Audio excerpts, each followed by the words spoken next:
Welcome to ఆకేర్ news.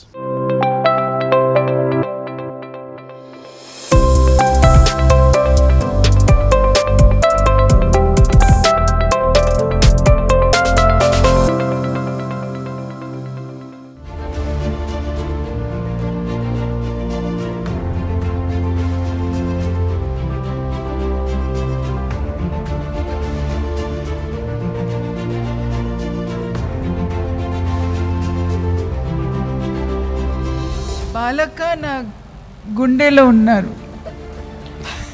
ఎక్కడో చదువేమో ఎక్కడో విన్నాము, కానీ నిజంగా మన సమాజంలో చదువుకునే వాళ్ళు కూడా ఇట్లా చేస్తున్నారని నాకు నమ్మకం లేదు. ప్రభుత్వం చేసిన ప్రయత్నాల గురించి, బాల వికాస చేసే కార్యక్రమాల గురించి, ఆడపిల్లల్ని త్వరగా పెళ్లి చేపియొద్దు, చదివించు, ఎంత మంచి మాటలు.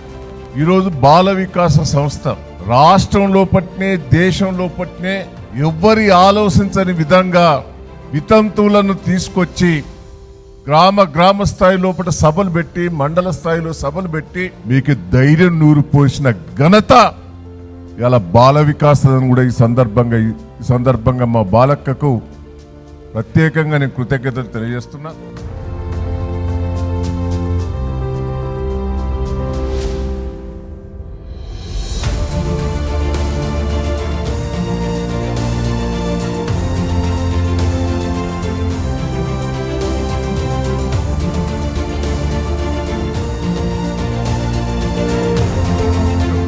బాల వికాస సంస్థతో నాకు చాలా అభినాభావ సంబంధం ఉంది. దాదాపు గత 8-10 సంవత్సరాల నుంచి బాల వికాసతో కలిసి అనేక కార్యక్రమాల్లో పాల్గొన్నటువంటి వ్యక్తిని. ఒక శాసనసభ్యుడిగా, ఒక మంత్రిగా కంటే కూడా నేను ఒక బాల వికాస సభ్యుడిగా గర్వంగా నేను చెప్పుకోగలుగుతాను. ఒక చక్కటి సంస్థ, నిష్పక్షపాతంగా నిజమైనటువంటి ఉద్దేశాలతో పనిచేసేటువంటి సంస్థ బాల వికాస సంస్థ.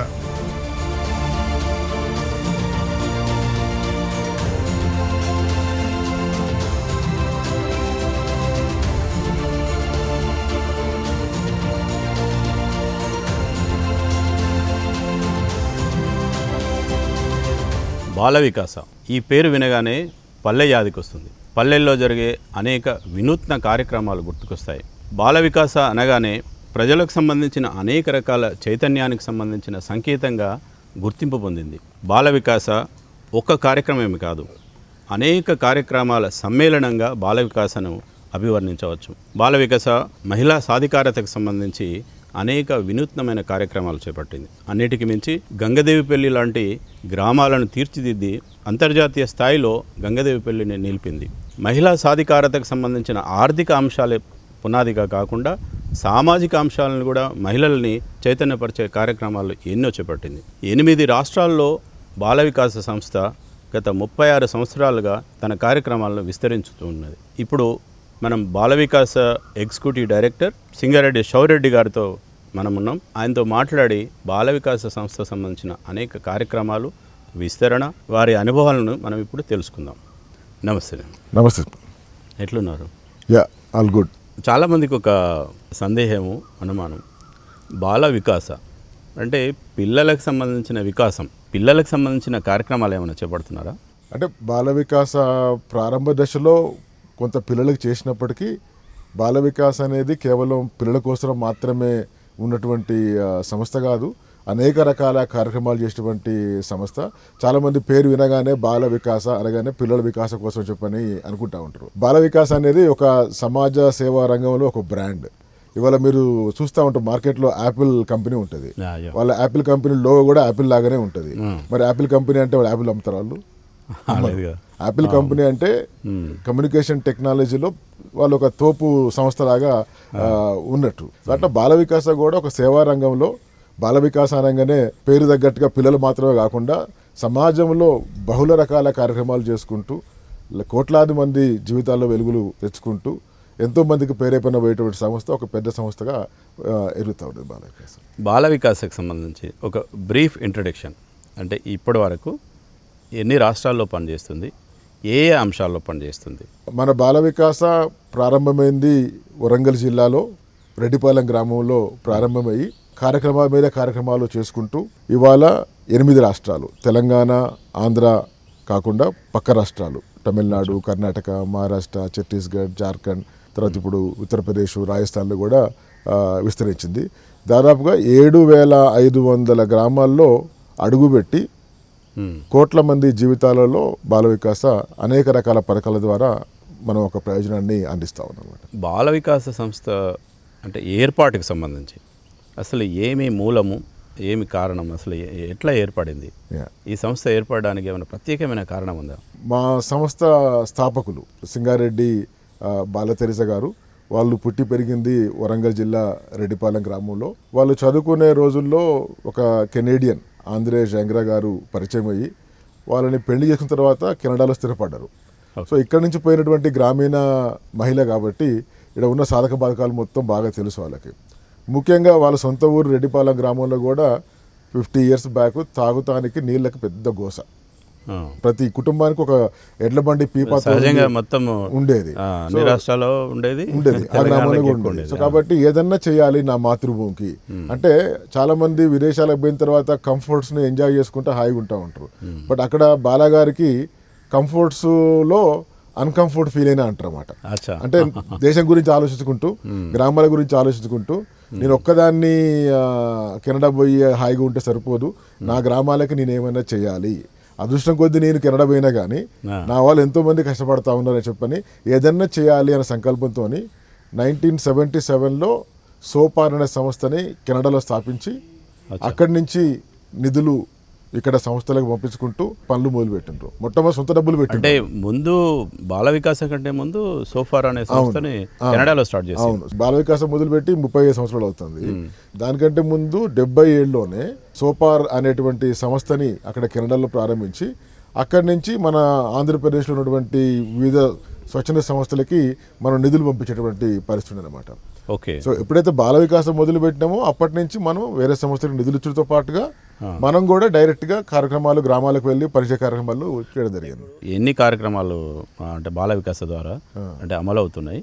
ఇప్పుడు ఎక్కడెక్కడ ఎక్కువ పని చేస్తున్నారు? బాల వికాసంలో 3 డిపార్ట్మెంట్ ఉన్నాయి. ఒకటేమో గ్రామాలకు వెళ్ళి గ్రామాలలో జనంతో పనిచేసే కార్యక్రమాలు ఒకటి. రెండవది స్వచ్ఛంద సంస్థలకి, ప్రజాప్రతినిధులకి, గ్రామీణ నాయకులకి శిక్షణ ఇస్తానికి పీపుల్ డెవలప్మెంట్ ట్రైనింగ్ సెంటర్ ఉన్నది.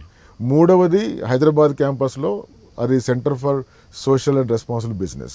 అది కార్పొరేట్ కంపెనీలకి శిక్షణ ఇచ్చేటిది, తర్వాత స్టార్టప్లకి ఇంక్యుబేట్ చేసేటువంటిది. 3 రకాలు ఉన్నాయి. సో మీరు అన్నట్టుగా ఇప్పుడు మొట్టమొదటి డిపార్ట్మెంట్ ఏంటిదంటే గ్రామీణ ప్రాంతాల్లో పనిచేసేది. సో మొదట్లో పిల్లలకి స్కాలర్షిప్లు జరిగినాయి, మంచినీటి పథకాలు, మహిళాభివృద్ధి పథకాలు, తర్వాత విద్యా పథకాలు అంటే స్కూళ్ళకి డెవలప్ చేయడము, తర్వాత జల సంరక్షణ కార్యక్రమాలు అంటే చెరువు బుడకలు కావచ్చు, ఫామ్ పాండ్స్ కావచ్చు, అటువంటివి. తర్వాత ఆదర్శ గ్రామాల పథకాలు, యూత్ డెవలప్మెంట్ పథకాలు, వితంతు ఎంపవర్మెంట్ పథకాలు, ఇట్లా దాదాపుగా ఒక 10-12 రకాల పథకాలు అన్నీ కూడా కమ్యూనిటీ డెవలప్మెంట్ యాక్టివిటీస్ అంటాం మనం. Bala Vikasa is not a welfare organisation, వేరే డెవలప్మెంట్ ఆర్గనైజేషన్. వెల్ఫేర్ అంటే ఆకలైనప్పుడు అన్నం పెట్టుడు, జబ్బు వచ్చినప్పుడు మందులు ఇచ్చుడు, చాలా మంచి కార్యక్రమం అది.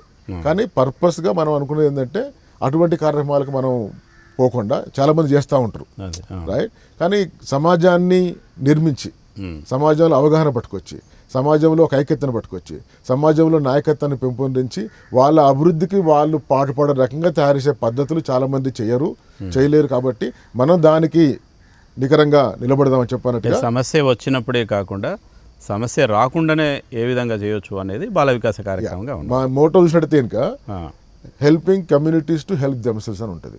ఓకే. చేపలు పట్టివ్వడం కాదు, చేపల్ని పట్టుకుంటానని నేర్పిస్తే వాళ్ళు ఆత్మగౌరవంగా ఉంటారు. వాళ్ళకి ఎప్పుడు అవసరమైతే అప్పుడు వాళ్ళు ఆకలి తీర్చుకుంటారు, రైట్? వాళ్ళ అభివృద్ధికి వాళ్ళు పాటుపడతారు. అది అసలైన అభివృద్ధి అని చెప్పని అంటారు. So Bala Vikasa welfare organisation కాదు, Bala Vikasa is a community development organisation. మళ్ళీ కమ్యూనిటీ డెవలప్మెంట్లో కూడా కమ్యూనిటీ డ్రివెన్ డెవలప్మెంట్ అంటారు. అంటే సమాజ అభివృద్ధి అనేది ప్రజల చేత, ప్రజల వలన జరగాల్సినటువంటి పద్ధతులు మనం పోతూ ఉంటాం. మేము పోయి పనిచేసు కాదు, మేము పని చేపిస్తాం, మేము సహకరిస్తాం, మేము ఆలోచనలు రేకరిస్తాం. సో అట్లా సామర్థ్యాలు పెంచి వాళ్ళ అభివృద్ధికి వాళ్ళు పాటుపడే రకంగా తయారు చేయడమే మన సంస్థ యొక్క విధానంగా పోతాం అన్నమాట. సింగారెడ్డి శౌరిరెడ్డి ఒక బాడీ బిల్డర్, అసలు మీ మైండ్కి మీ బాడీకి సూట్ అవ్వని కార్యక్రమం బాల వికాస. అసలు ఎట్లా దీంట్లోకి ఎంటర్ అయ్యారు? యా, అది చాలా మంచి పరిణామం జరిగింది నా జీవితంలో. 5వ క్లాస్ దాకా మా సొంత ఊరు రెడ్డిపాలెంలో చదువుకున్న తెలుగు మీడియం. తర్వాత ఇంగ్లీష్ మీడియంకి కావాలని చెప్పిన తర్వాత మళ్ళీ ఇక మన ఊళ్ళో ఉండదు కాబట్టి వికారాబాద్లో 6, 7, తర్వాత high school Secunderabad Saint Mary's high స్కూల్లో చదువుకున్నా. తర్వాత సికింద్రాబాద్లో ఆ రోజుల్లో 85, 86లో హైదరాబాద్లో టాప్ కాలేజ్ అంటే సెయింట్ మేరీస్ జూనియర్ కాలేజ్ చెప్పని హ్యాబిట్స్లో ఉండేది. సో వాళ్ళు మాకు కొంచెం పరిచయస్తులు కాబట్టి నాకు దాంట్లో మంచిగా అడ్మిషన్ దొరికింది.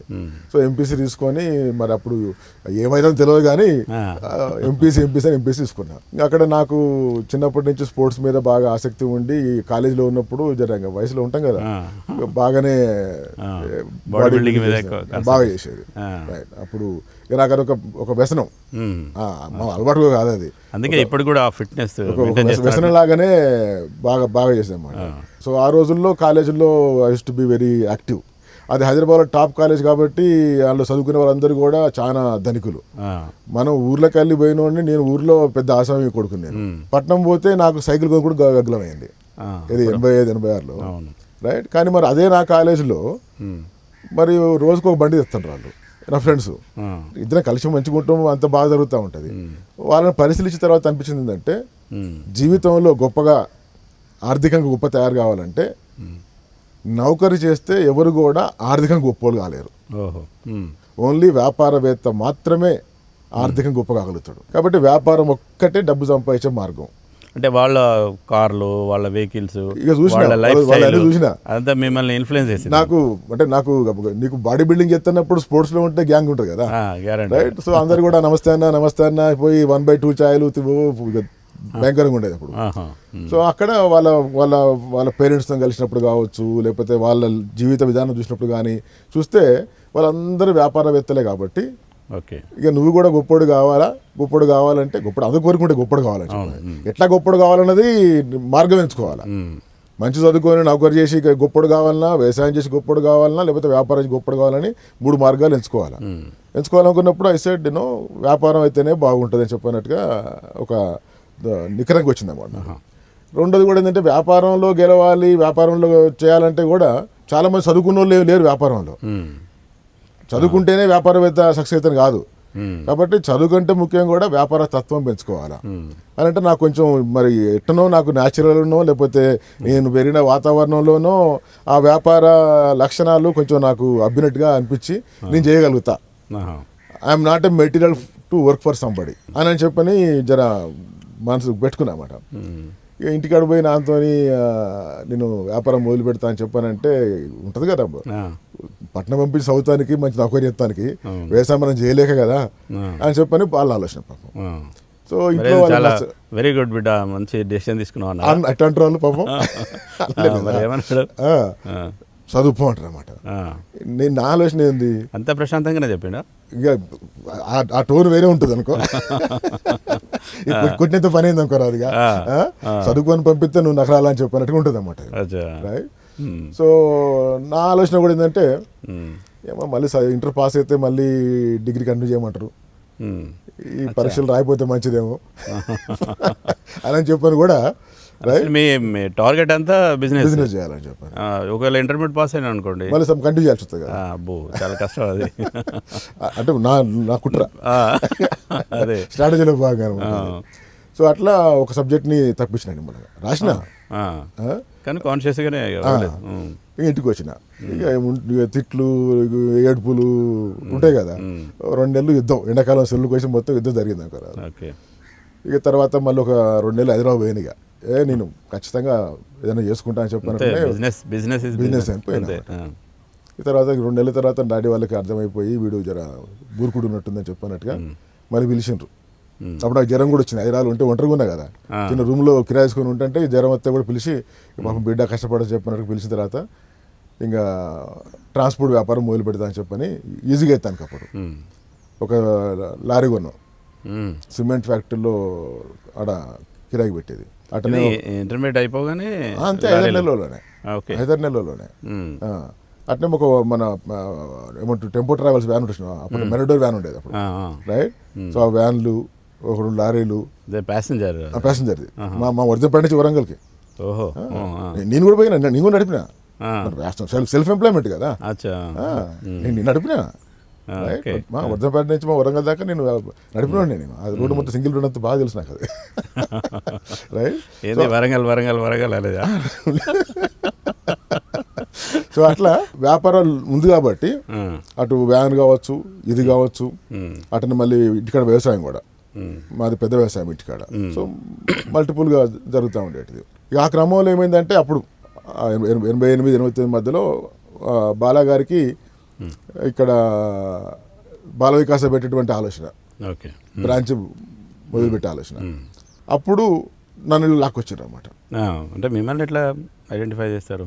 అంటే బాలగారు మా మేనత్త, మా నాన్న సొంత అక్కయ్య అనమాట. మా నాన్న రెండో అక్కయ్య. సో అట్లా బాలగారికి నా గురించి తెలుసు కాబట్టి సార్ ఏదో సైడ్ ట్రాక్ పట్టిండి అన్నారు. 2 కోణాలు ఉన్నాయి అందులో. ఒకటేమో వీడు సంపాదిస్తాడు, ప్లస్ ఆ రోజుల్లో మళ్ళీ ద బెస్ట్ బ్యాడ్ బాయ్, అంటే యూత్, బెస్ట్ యూత్ ఏం చేయాలో అని చెప్తా ఉంటారు అక్కడ.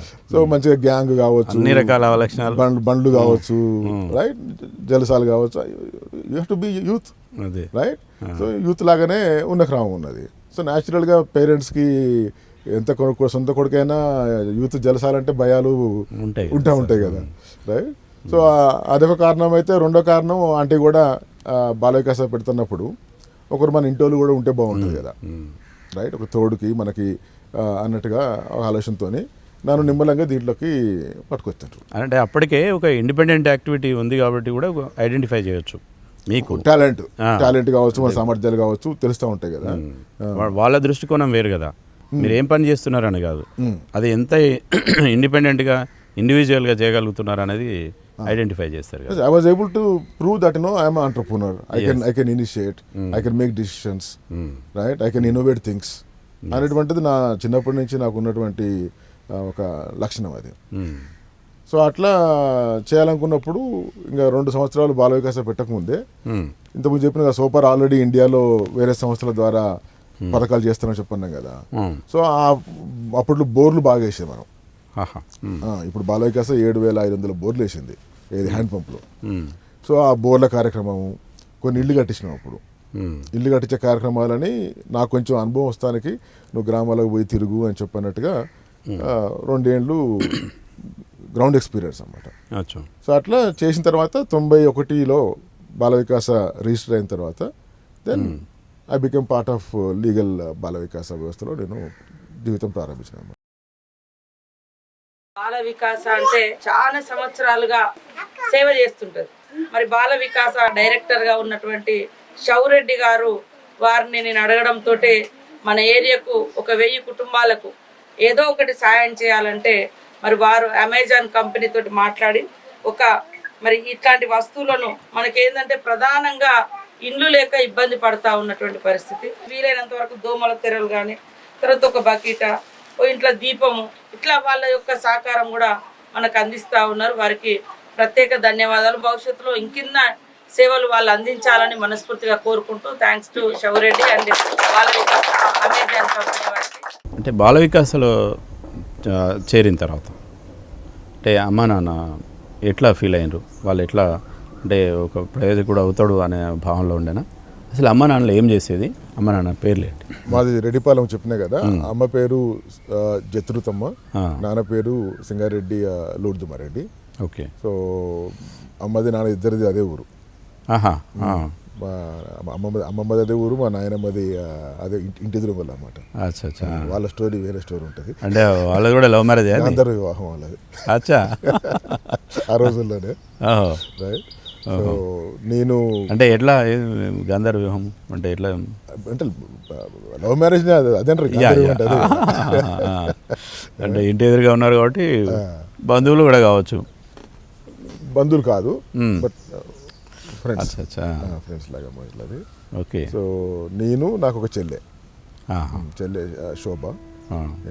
సో అయితే నేను ఇంట్లో చేరినప్పుడు ఒకటేంటంటే అప్పటికీ బాలగారు 15 సంవత్సరాలు సేవ చేస్తాను ఇక్కడ.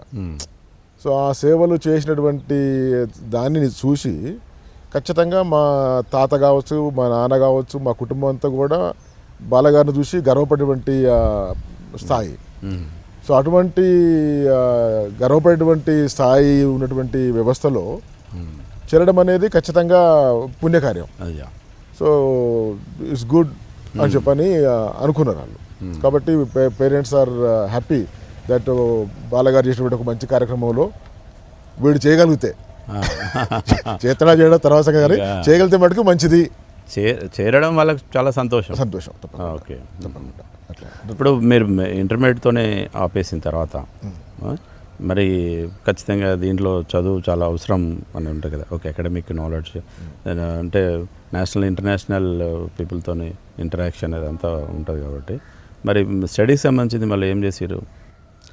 స్టడీస్ విషయంగా నేను మళ్ళీ ఎప్పుడైతే బాల వికాసలో నికరమైన తర్వాత అంటే నేను 92 దాకా కూడా ఇంట్లో ఉంటానన్న గ్యారెంటీ లేదు. 2 ఏళ్ళ దాకా ఎప్పుడు జంప్ చేయాలని అవుతాను అన్నాడు భయం నాకు కూడా ఉండే. పేరెంట్స్ భయం ఒకటి ఉన్నది ఉండాలని చెప్పని. రెండోదేమో మళ్ళీ వ్యాపారాలు పోతే బాగుంటుంది, లక్ష్యం వ్యాపారం కదా ఫస్ట్. సో పోతానేమన్న భయం కూడా నాకు, అంటే భయం అంటే డౌట్ అనమాట. బట్ గాడ్ గ్రేస్ 2 ఏళ్లలో I was able to get transform. అప్పుడు చదువుకుంటే బాగుంటుంది దీని పరంగా. వ్యాపారం కోసం చదువు గురించి ఎప్పుడు పట్టుకోవాలి నేను. ఓకే, వ్యాపారవేత్త కావాలంటే నీకు చదువు అవసరం లేదని మీ కంక్లూజనే కదా. సో కాబట్టి అప్పుడు అవసరం లేకుండా. బట్ ఇంట్లోకి వచ్చిన తర్వాత ఒకటి కొన్ని విషయాలు నేర్చుకుంటానికి కావచ్చు, రెండోది సమాజంలో ఒక హోదా కోసం కావచ్చు, చదువుకుంటే బాగుంటుందని చెప్పినట్టుగా దెన్ మన కాకతీయ SDLCలోనే డిగ్రీ చేసిన. పని చేసుకుంటూనే SDLC డిగ్రీ చేసిన. దాని తర్వాత సోషియాలజీ, రైట్. సో దాని తర్వాత మళ్ళీ నాగార్జున యూనివర్సిటీలో MSW చేసిన. దీని రిలేటెడ్. అది కాకుండా కూడా నేను 95లో కెనడాలో ఒక యూనివర్సిటీ ఉంటుంది, సెయింట్ ఫ్రాన్సిస్ జేవియర్ యూనివర్సిటీలో కోడి ఇంటర్నేషనల్ సెంటర్ అని ఉంటుంది అన్నమాట. వాళ్ళు ప్రపంచవ్యాప్తంగా ఉన్నటువంటి స్వచ్ఛంద సంస్థల లీడర్లకి ట్రైనింగ్ ఇస్తూ ఉంటారు ఈ సేవా రంగంలో. సో అట్లా ఒక 8 months diploma, international diploma in community development అన్నదాన్ని నేను 8 months అక్కడ చేసుకున్నా. అక్కడ మంచి అవగాహన కావచ్చు, ఒక మంచి ప్రేరేపణ కావచ్చు వచ్చింది. ఇక్కడ చాలామంది మేము 23 దేశాల నుంచి 46 మంది చదువుకున్నాం. I was the youngest. దానికి కూడా ఒక వయసు అనుభవాలు ఉంటాయి అన్నమాట. నేను తొందరగా మొదలుపెట్టినా కాబట్టి ఆల్రెడీ నాకు అనుభవం వచ్చింది కాబట్టి ఐ బికేమ్ ఎలిజిబుల్. నేను అందరికంటే కూడా అక్కడ యంగెస్ట్ పార్టిసిపెంట్స్. అక్కడ కొంచెం మంచి ఈ డెవలప్మెంట్ రంగంలో ఏదైతే రిక్వైర్డ్ ప్రొఫెషనలిజం, రిక్వైర్డ్ టూల్స్ అనేటిది అక్కడ నాకు, అంటే అది రెగ్యులర్ కాలేజ్ కాబట్టి అనుభవం ఉన్నటువంటి వాళ్ళందరూ వచ్చారు కాబట్టి, ఒక పెద్ద ఇంటర్నేషనల్ వ్యవస్థ కాబట్టి I was able to grasp good knowledge and skills. So అది అకాడమిక్ బ్యాక్గ్రౌండ్. దాంతోపాటుగా అనేక రకాల బుక్స్ చదువుతా. బడిలో చదివిన పుస్తకాల కంటే కూడా సొంత చదువుకున్న పుస్తకాల ద్వారా చాలా నేర్చుకున్నా. సమాజాన్ని చదువుకొని అంతకంటే కూడా నేర్చుకున్నా. My knowledge comes from my study of the society. Okay, మన ఆరాటం, మన ఆలోచన విధానం బట్టి I learned a lot from people. సమాజాన్ని అధ్యయనం చేస్తేనే వచ్చే నాలెడ్జ్ అంటే మోర్ ప్రాక్టికల్గా ఉంటుంది. నాకు గ్రామాల్లో ఉన్నటువంటి నాయకులు, మహిళలు, యూత్ వాళ్ళే నా పుస్తకాలు గురువులు ఆటలు. I learn from them. నాన్న టైంలోనే ఒక లవ్ మ్యారేజ్. మరి మీది లవ్ మ్యారేజేనా? కాదే, ట్రై చేసినా కానీ కాలేదు.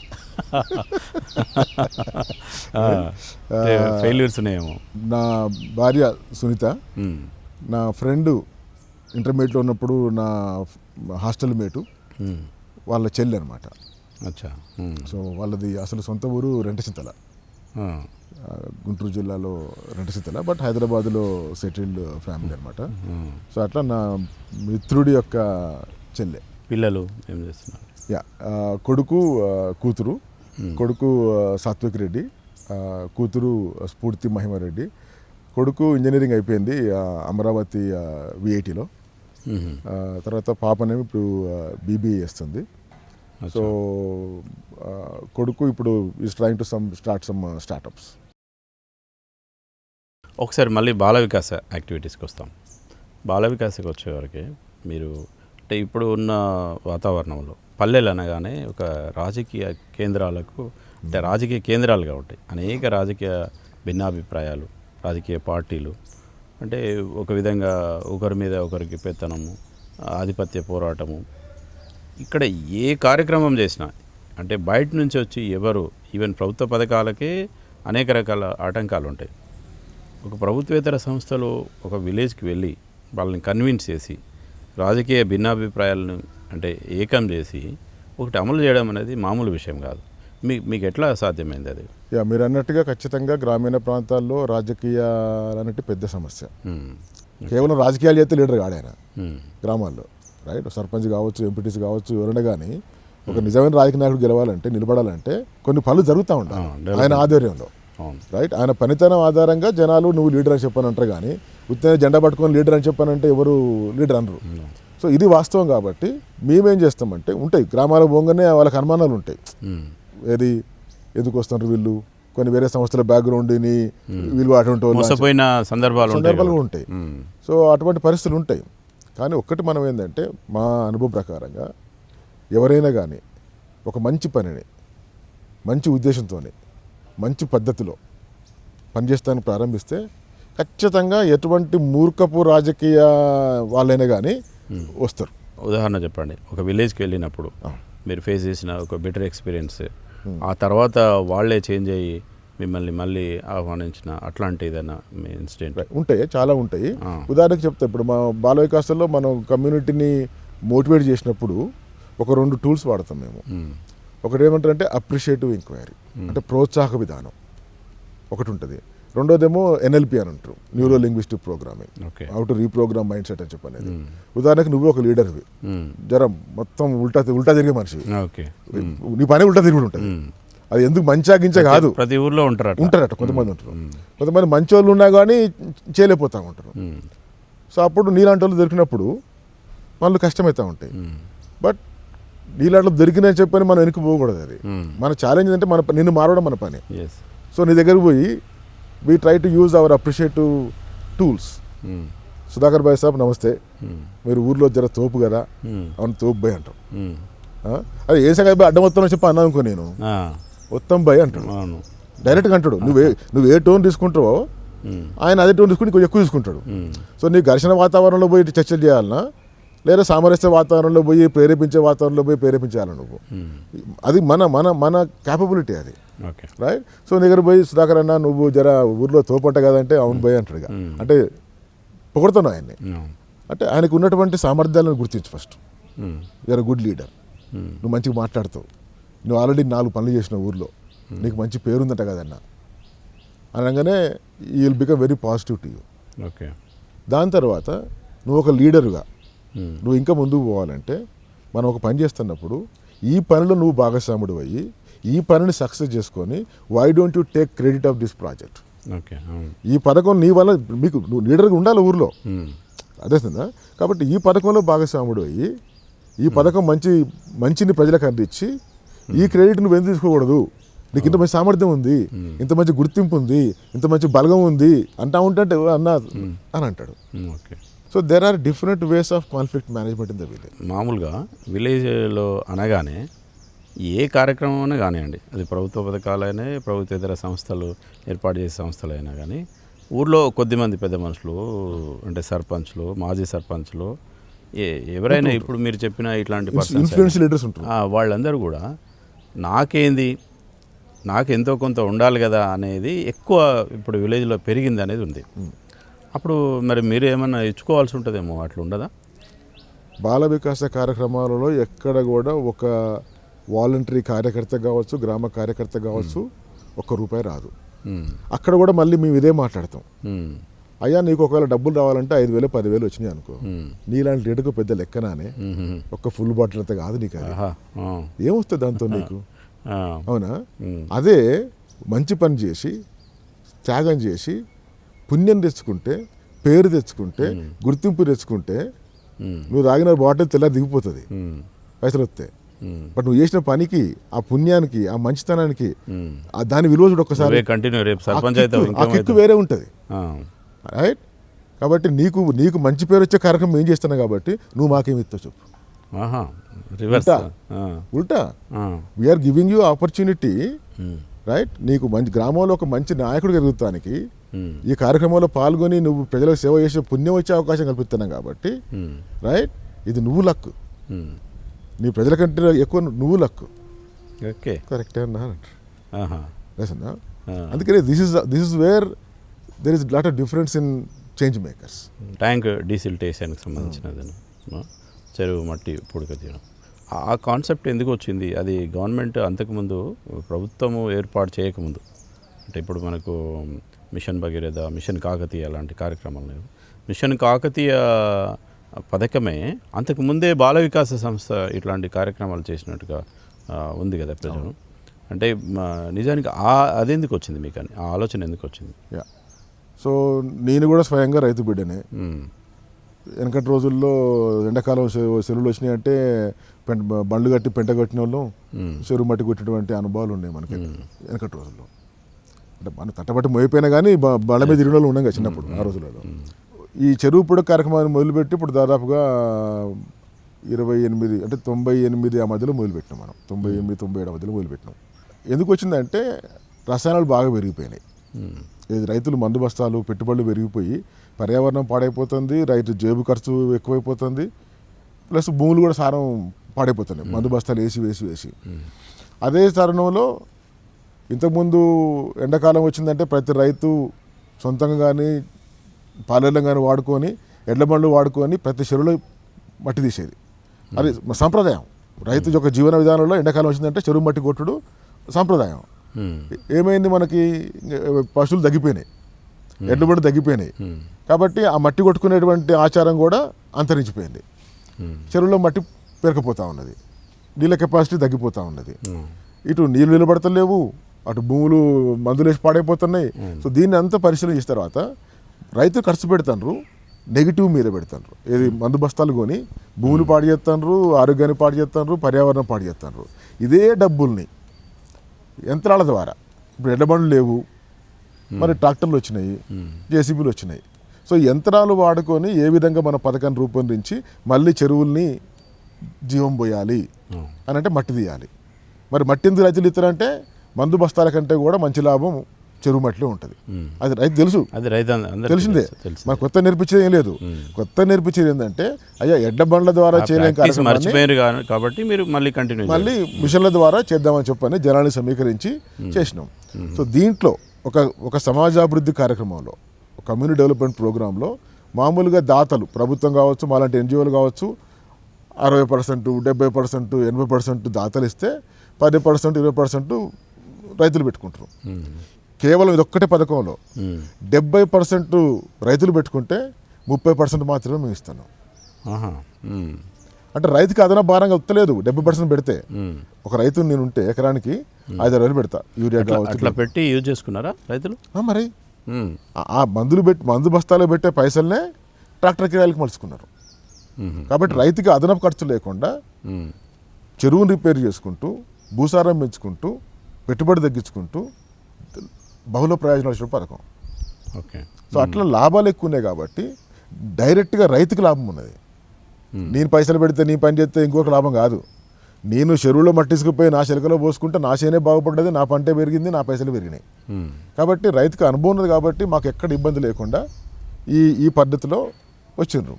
సో ఈ ఫలితాలు బాగున్నాయి కాబట్టి మాకు డిమాండ్ పెరిగే కొద్దీ మేము దాదాపుగా 800 చెరువులు తీసినాం, పూడికలు 800 పూడికలు ఇచ్చినాం.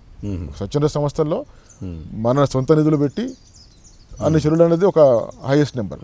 సో దీని ప్రభావం అనేది ఆ రోజుల్లో నీరు కార్యక్రమాలకి ముందే మనం చేసినాం కాబట్టి చంద్రబాబు నాయుడు ముఖ్యమంత్రిగా ఉన్న కాలంలో నీరు అని జరిగింది. తర్వాత మళ్ళీ మన తెలంగాణ ప్రభుత్వం వచ్చిన తర్వాత మన తెలంగాణలో అత్యధిక వనరులు చెరువులు. సో వాస్తవంగా నేను కూడా సంస్థ పరంగా తెలంగాణ రాష్ట్రం ఏర్పడగానే బాల వికాస పరంగా ఒక ఏమంటారు దరఖాస్తు పట్టుకుపోయి లాబియింగ్ విత్ గవర్నమెంట్. అయ్యా మీరు డ్యాముల తర్వాత కట్టండి, కాలువల తర్వాత కట్టండి. తెలంగాణలో నీరు సమృద్ధిగా ఉండాలంటే ఉన్న చెరువుల్ని మరమ్మతు చేసుకుంటే, అంటే మాకున్న అనుభవం ఉంది కాబట్టి, మట్టి తీసినామంటే బావిలో నీళ్ళు పెరిగినాయి, బోర్లో నీళ్ళు పెరిగినాయి, అవునా? సో కాబట్టి ఇటువంటి లాభాలు ఉన్నాయి కాబట్టి, మరి తెలంగాణ వచ్చింది కాబట్టి మనకు కొన్ని వేల చెరువులు ఉన్నాయి కాబట్టి దయచేసి మీరు చేయాలని చెప్పని ఆనాటి టీఆర్ఎస్ అధ్యక్షులు కేసీఆర్ గారిని కలిసిన, అప్పుడు చంద్రబాబు గారిని కలిసిన టీడీపీ తరఫున, మన కాంగ్రెస్కి పొన్నా లక్ష్మి గారు ఉంటారు. ఈ 3 పార్టీల వాళ్ళ దగ్గర పోయి ఇచ్చినాం మెమరాండం. సో లక్కీగా మనకి తెలంగాణలో మిషన్ కాకతీయ పథకం ద్వారా పెద్దలు జరిగింది అది. సో అట్లా మన ప్రేరేపణ అంటే దీని బహుళ ప్రయోజనాలు, తక్కువ ఖర్చులో ఎక్కువ లాభాలు ఉంటాయని చెప్పింది కాబట్టి పథకం బాగా సక్సెస్ జరిగింది. ఓకే. చెరువుల పూడికలు కానీ, చెట్లు నాటడం కానీ, విద్య నేర్పించడం కానీ, అనారోగ్యంగా ఉన్నవారికి సేవలు అందించడం కానీ, దుఃఖంలో ఉన్న వితంతువులకు అండగా నిలబడడంలో కానీ, ఇంకా అనేక మంచి సామాజిక కార్యక్రమాలు చేయడంలో బాల వికాస సంస్థ గొప్ప పేరు ప్రతిష్ట ఉన్నటువంటి సంస్థ. పర్టికులర్గా గంగదేవిపల్లి అనేది ఒక దాదాపు విదేశీయులకు సంబంధించిన ఎంతోమంది ప్రతినిధులు వచ్చారు. భారతదేశంలోని దాదాపు అన్ని రాష్ట్రాల వాళ్ళు దాన్ని సందర్శించారు. ఎమ్మెల్యేలు, మంత్రులు, ఎంపీలు, ఇట్లా అంత ప్రత్యేకంగా అక్కడ ఏం చేసారు మీరు? గంగదేవిపల్లిని ఆదర్శ గ్రామం చేస్తానికి ఒక పద్ధతి వాడినాం మేము. దాని ఏమంటే ABCD విధానం, అసెట్ బేస్డ్ కమ్యూనిటీ డెవలప్మెంట్, స్థానిక వనరుల ఆధారిత సమాజాభివృద్ధి అనేటువంటి ఒక విధానాన్ని మనం ABCD అంటారు. అసెట్ బేస్డ్ కమ్యూనిటీ డెవలప్మెంట్, స్థానిక వనరుల ఆధారిత సమాజాభివృద్ధి. ఇవాళ ఆదర్శ గ్రామం అనేది కొంతమందికి ఒక స్టైల్, అది ఒక సోక్. అది ₹1 కోటి పెడతారు కొంతమంది దాతలు, తప్పులేదు, మంచి ఉద్దేశం అది. కానీ విధానం తెలియకనేది. ఒక స్కూల్ కడతాం, ఒక బిల్డింగ్ కడతాం, ఒక రోడ్డు ఎత్తాం, ఒక గుడి కడతాం, దీన్ని ఆదర్శ గ్రామం అంటున్నాం. ఎప్పుడైతే బయటి పైసలతోని భౌతిక వనరులు నిర్మాణం చేసి దాని ఆదర్శ గ్రామం అంటే అది ఆదర్శ గ్రామం కాదు, అది అభివృద్ధి గ్రామం. అభివృద్ధి గ్రామం వేరు, ఆదర్శ గ్రామం వేరు. బయటికెళ్ళి వచ్చిన డబ్బులతో జరిగినటువంటి కార్యక్రమాలు ఏవైతే జరుగుతాయో దాన్ని అభివృద్ధి అంటారు. ప్రజలు ఎప్పుడైతే వాళ్ళకు ఉన్నటువంటి వనరులు వాడుకొని ఎట్లా డిఫైన్ చేస్తారు? ఒకసారి క్లారిటీ చెప్పండి. అభివృద్ధి గ్రామం, ఆదర్శ గ్రామం ఎట్లా? బయట నుంచి డబ్బులు వస్తాయి, ఒక దాత, గవర్నమెంట్ ఎవరో డబ్బులు ఎక్కువ ఉన్నాయో 5 కోట్లు ఇస్తాడు, 2 కోట్లు ఇస్తారు. ఇస్తే మంచి బ్రహ్మాండ రోడ్ వస్తుంది, మంచి స్కూల్ బిల్డింగ్ వస్తుంది, మంచి దవాఖాన వస్తుంది, మంచి మోరీలు వస్తాయి, మంచి లైట్లు వస్తాయి. అరే మా గ్రామం ఆదర్శ గ్రామం అంటారు. మరి పక్క ఊళ్ళో ఇంకొక ఊరు వస్తారు, వాళ్ళ దగ్గర పోయి రై వాళ్ళని చూసిన కూడా కామని చెప్పంట నేను. వాళ్ళు ఏమంటారు, సార్ నువ్వు వాళ్ళు 2 కోట్లు ఇచ్చినావు కదా, మాకు కూడా 2 కోట్లు సార్ అంటారు. నేను ఇవ్వలేను, వాళ్ళు కాలేరు. సో నిన్ను చూసి వాళ్ళు కాలేనప్పుడు ఆదర్శం అవుతుంది. అది ఆదర్శ గ్రామం. ఆదర్శం అంటేనే ఇంకొకరు ఆచరించగలగాలి, రైట్? సో మనం ఏమంటామంటే ఎప్పుడైతే గ్రామస్తులు ఉమ్మడిగా ఐక్యతగా వచ్చి వాళ్ళకు ఉన్నటువంటి వనరుల్ని, గ్రామంలో ఏమేమి వనరులు ఉన్నాయి ఐడెంటిఫై చేసుకొని, ఏం సమస్యలను ఐడెంటిఫై చేసుకొని ఈ వనరులతోని ఏ సమస్య పరిష్కరించుకోవచ్చు అని చెప్పిన వాళ్ళంతటా వాళ్ళు సమస్య పరిష్కరించుకుంటూ పోతుంటే ఇవి చూసి ఇవి మంచి జరిగితే పక్క ఊరు పోయి చూడండి పోయి మీలాంటి వాళ్ళే వాళ్ళు మొన్నటిదాకా కొట్టుకొచ్చిండ్రు, ఇప్పుడు ఎంత బాగా కలిసి చేసుకుంటారు. మొన్నటిదాకా వాళ్ళు బడిమూతబడ్డది, వాళ్ళంతా పేరెంట్స్ మొత్తం ముందుకు వచ్చిండ్రు, ఇవాళ బ్రహ్మాండంగా స్కూల్ నడుస్తుంది, ఒక్క పోరాడు బడి తప్పితలేడు, రైట్? మరి మీకు కూడా అదే పరిస్థితులు ఉన్నాయి, అవే వనరులు ఉన్నాయి, మీరెందుకు చేయకూడదు అని అంటే అప్పుడు సవాల్ తీసుకొని వాళ్ళు చేయంగా నేను చేయనని చెప్పి ఇక్కడ ఆర్షం వస్తుంది. అందుకని గంగదేవిపల్లికి వందలాది గ్రామాలలో వచ్చి మేము కూడా చేసుకుంటామని చెప్పి పోయినరు. వాళ్ళ దాతలు లేరు వెనక. ఎవరో సుత్తానికి వచ్చిన గ్రామానికి వాళ్ళ దాతలు పంపిస్తేనో వచ్చిన చూసుకొని పోయిన వాళ్ళు కాదు, అక్కడ చూసుకొని గంగదేవిపల్లి చేయంగా మేము కూడా చేసుకోవచ్చుగా అని చెప్పి మొదలుపెట్టినటువంటి గ్రామాలు కొన్ని వందల గ్రామాలు ఉంటాయి. సరే ఎంతమంది సక్సెస్ అయిన అనేది రెండో విషయం కానీ, రైట్? బట్ ప్రేరేపణ అనేది ఖచ్చితంగా అక్కడ జరిగింది. So that is what is ఆదర్శ గ్రామం. గంగదేవిపల్లి యొక్క ప్రత్యేకత ఏంటంటే ఒక మంచి ఐక్యత, ఒక మంచి డిసిప్లిన్. ఆర్థిక అభివృద్ధి కంటే కూడా అక్కడ సామాజిక అభివృద్ధి బాగుంటుంది. More than financial capital, what is important is social capital. Social capital అంటే అవగాహన, ఐక్యత, మంచి డిసిప్లిన్, ఇవి ఉన్నాయంటే గంగదేవిపల్లి ఒకప్పుడు బోర్ కావాలంటే కలెక్టర్ ఇయ్యలే, లోకల్ ఎమ్మెల్యే ఇయ్యలే. ఎప్పుడైతే ఆదర్శ గ్రామం తయారైందో కలెక్టర్ అమ్మ పైసలు పంపిస్తారు, ఎమ్మెల్యే ఇస్తారు, బ్యాంకు వాళ్ళు ఇస్తారు, మాలాంటి సంస్థలు కూడా ఇస్తారు. ఎందుకు? ఊరు మంచిగా ఉంది కాబట్టి ఫలితాలు బాగొస్తాయి. మేము ఇస్తే మా పథకం బాగా జరుగుతుంది. అంటే గంగదేవిపల్లి సమస్యను బట్టి పైసలు రావట్లేవు అక్కడ. గంగదేవిపల్లి మంచితనాన్ని బట్టి పైసలు వస్తున్నాయి. కాబట్టి ఏ గ్రామస్తులైనా కానీ మా ఊర్లోకి పేదోళ్ళం, మేము గరీబోళ్ళము అని కూర్చుంటే పైసలు ఎప్పుడు రావు. ఐక్యతను పెంచుకొని, నాయకత్వాన్ని పెంచుకొని, ఒక మంచి డిసిప్లిన్ పెంచుకుంటే అప్పుడు పైసలు వస్తాయి. బాల వికాస మాకు చేసినటువంటి సహాయం ఇంత అంత కాదు. మీ జీవితంలో కూడా మా గ్రామ ప్రజలు బాల వికాసను ఎట్టి పరిస్థితుల్లో మరవడానికి వీల్లేదు. కన్న తల్లి కంటే అది ఎక్కువ సహాయం చేసింది, ఎక్కువ సపోర్ట్ చేసింది. ఇప్పటికీ మా గ్రామానికి కమిటీలకు సమావేశాలు పెట్టి శిక్షణలు ఇచ్చి ఒక మంచి మార్గంలో నడపడానికి ప్రయత్నం చేస్తుంది. ఓకే, బయట ఉన్న విమర్శ ఏమిటంటే జనరల్గా గంగదేవిపల్లి ఒక ఆదర్శ గ్రామం, అంటే అంత స్థాయిలో అంతర్జాతీయ స్థాయిలో ఎదిగిన గ్రామం, అదే మొదటిది, అదే చివరిది. కానీ అంతర్జాతీయ స్థాయిలో ఎదిగిన ఇంకొక గ్రామం లేదు అనేది ఒక విమర్శ ఉంది. ఎందుకంటారు అట్లా? ఒక గ్రామం ఒక్క దగ్గరనే ఆగిపోవడమే.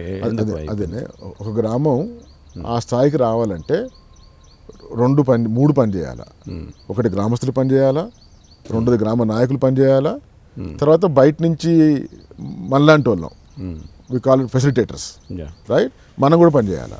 అయితే ఒక్కరు ఎన్ని గ్రామాల్లో చేయగలుగుతారు అన్నది కూడా సామర్థ్యాలను బట్టి కూడా ఉంటాం. నమూనా ఉన్నది, నమూనా ఉండంగానే నమూనా చేసినవాడు అన్ని చేయాలంటే చేయలేడు. నమూనా తయారు చేసినాం. ఈ నమూనాని మరి బాల వికాసం ఒకటి చేసినప్పుడు, ప్రూవెన్ మోడల్ ఉన్నప్పుడు, వేరే సంస్థలు ఉన్నాయి, 100 కలెక్టర్లు ఉన్నారు, 100 అధికారులు ఉన్నారు, అందరూ తలవాటు చేసుకుంటే అయిపోతుంది. ఇక్కడ ప్రాబ్లం ఏంటంటే ఫెసిలిటేషన్కి అవకాశాలు ఉండాలి, సిబ్బంది కావాలా, పథకాలు ఉండాలా, దాతలు ఉండాలా. ఇప్పుడు వాళ్ళ ఒక గ్రామాన్ని పోయి పనిచేయాలంటే కూడా మాకు స్టాఫ్ కావాలా, మాకు స్టాఫ్ కావాలంటే మాకు దాతలు కావాలా. చాలామంది దాతలకి ఏముంటుందంటే ఒక ఫిజికల్ మీద పేరు ఉంటే బాగుంటుంది చూస్తారు. ఆదర్శ గ్రామం అంటే 3-4 ఏళ్ళు పడుతుంది, 3-4 ఏళ్ళు పెట్టే కార్యక్రమం. కాబట్టి కొంత ఇంట్రెస్ట్ కూడా, ఇది ఆదర్శ గ్రామం అంటే ఒక పూటలో ఏ కాదు, ఒక రోజులో కాదు, 3 నుంచి 5 ఏళ్ళు పడుతుంది. ఇక్కడ జనాలు మారుబట్టు రావాలా, ఆలోచనలు మారుబట్టు రావాలా, ఐక్యతలు మారుబట్టు రావాలా, సామర్థ్యాలు బట్ట టైం పడుతుంది. సో ఇంత టైం ఒక దాత మనకి ఉండాలంటే కూడా కొన్నిసార్లు ఇబ్బంది అవుతూ ఉంటుంది, రైట్. సో ఫెసిలిటేషన్లో చేస్తానికి వనరులు ఉండాలా, సామర్థ్యాలు ఉండాలా. ఒక గ్రామానికి బుధానికి ఒకరిని పంపించినాం అనుకో, ఈయన అక్కడికి బాల వికాస సామర్థ్యము ఒక్క గంగదేవిపల్లి వరకే పరిమితం లేదు. 120 గ్రామాలు మేము మొదలుపెట్టినాము.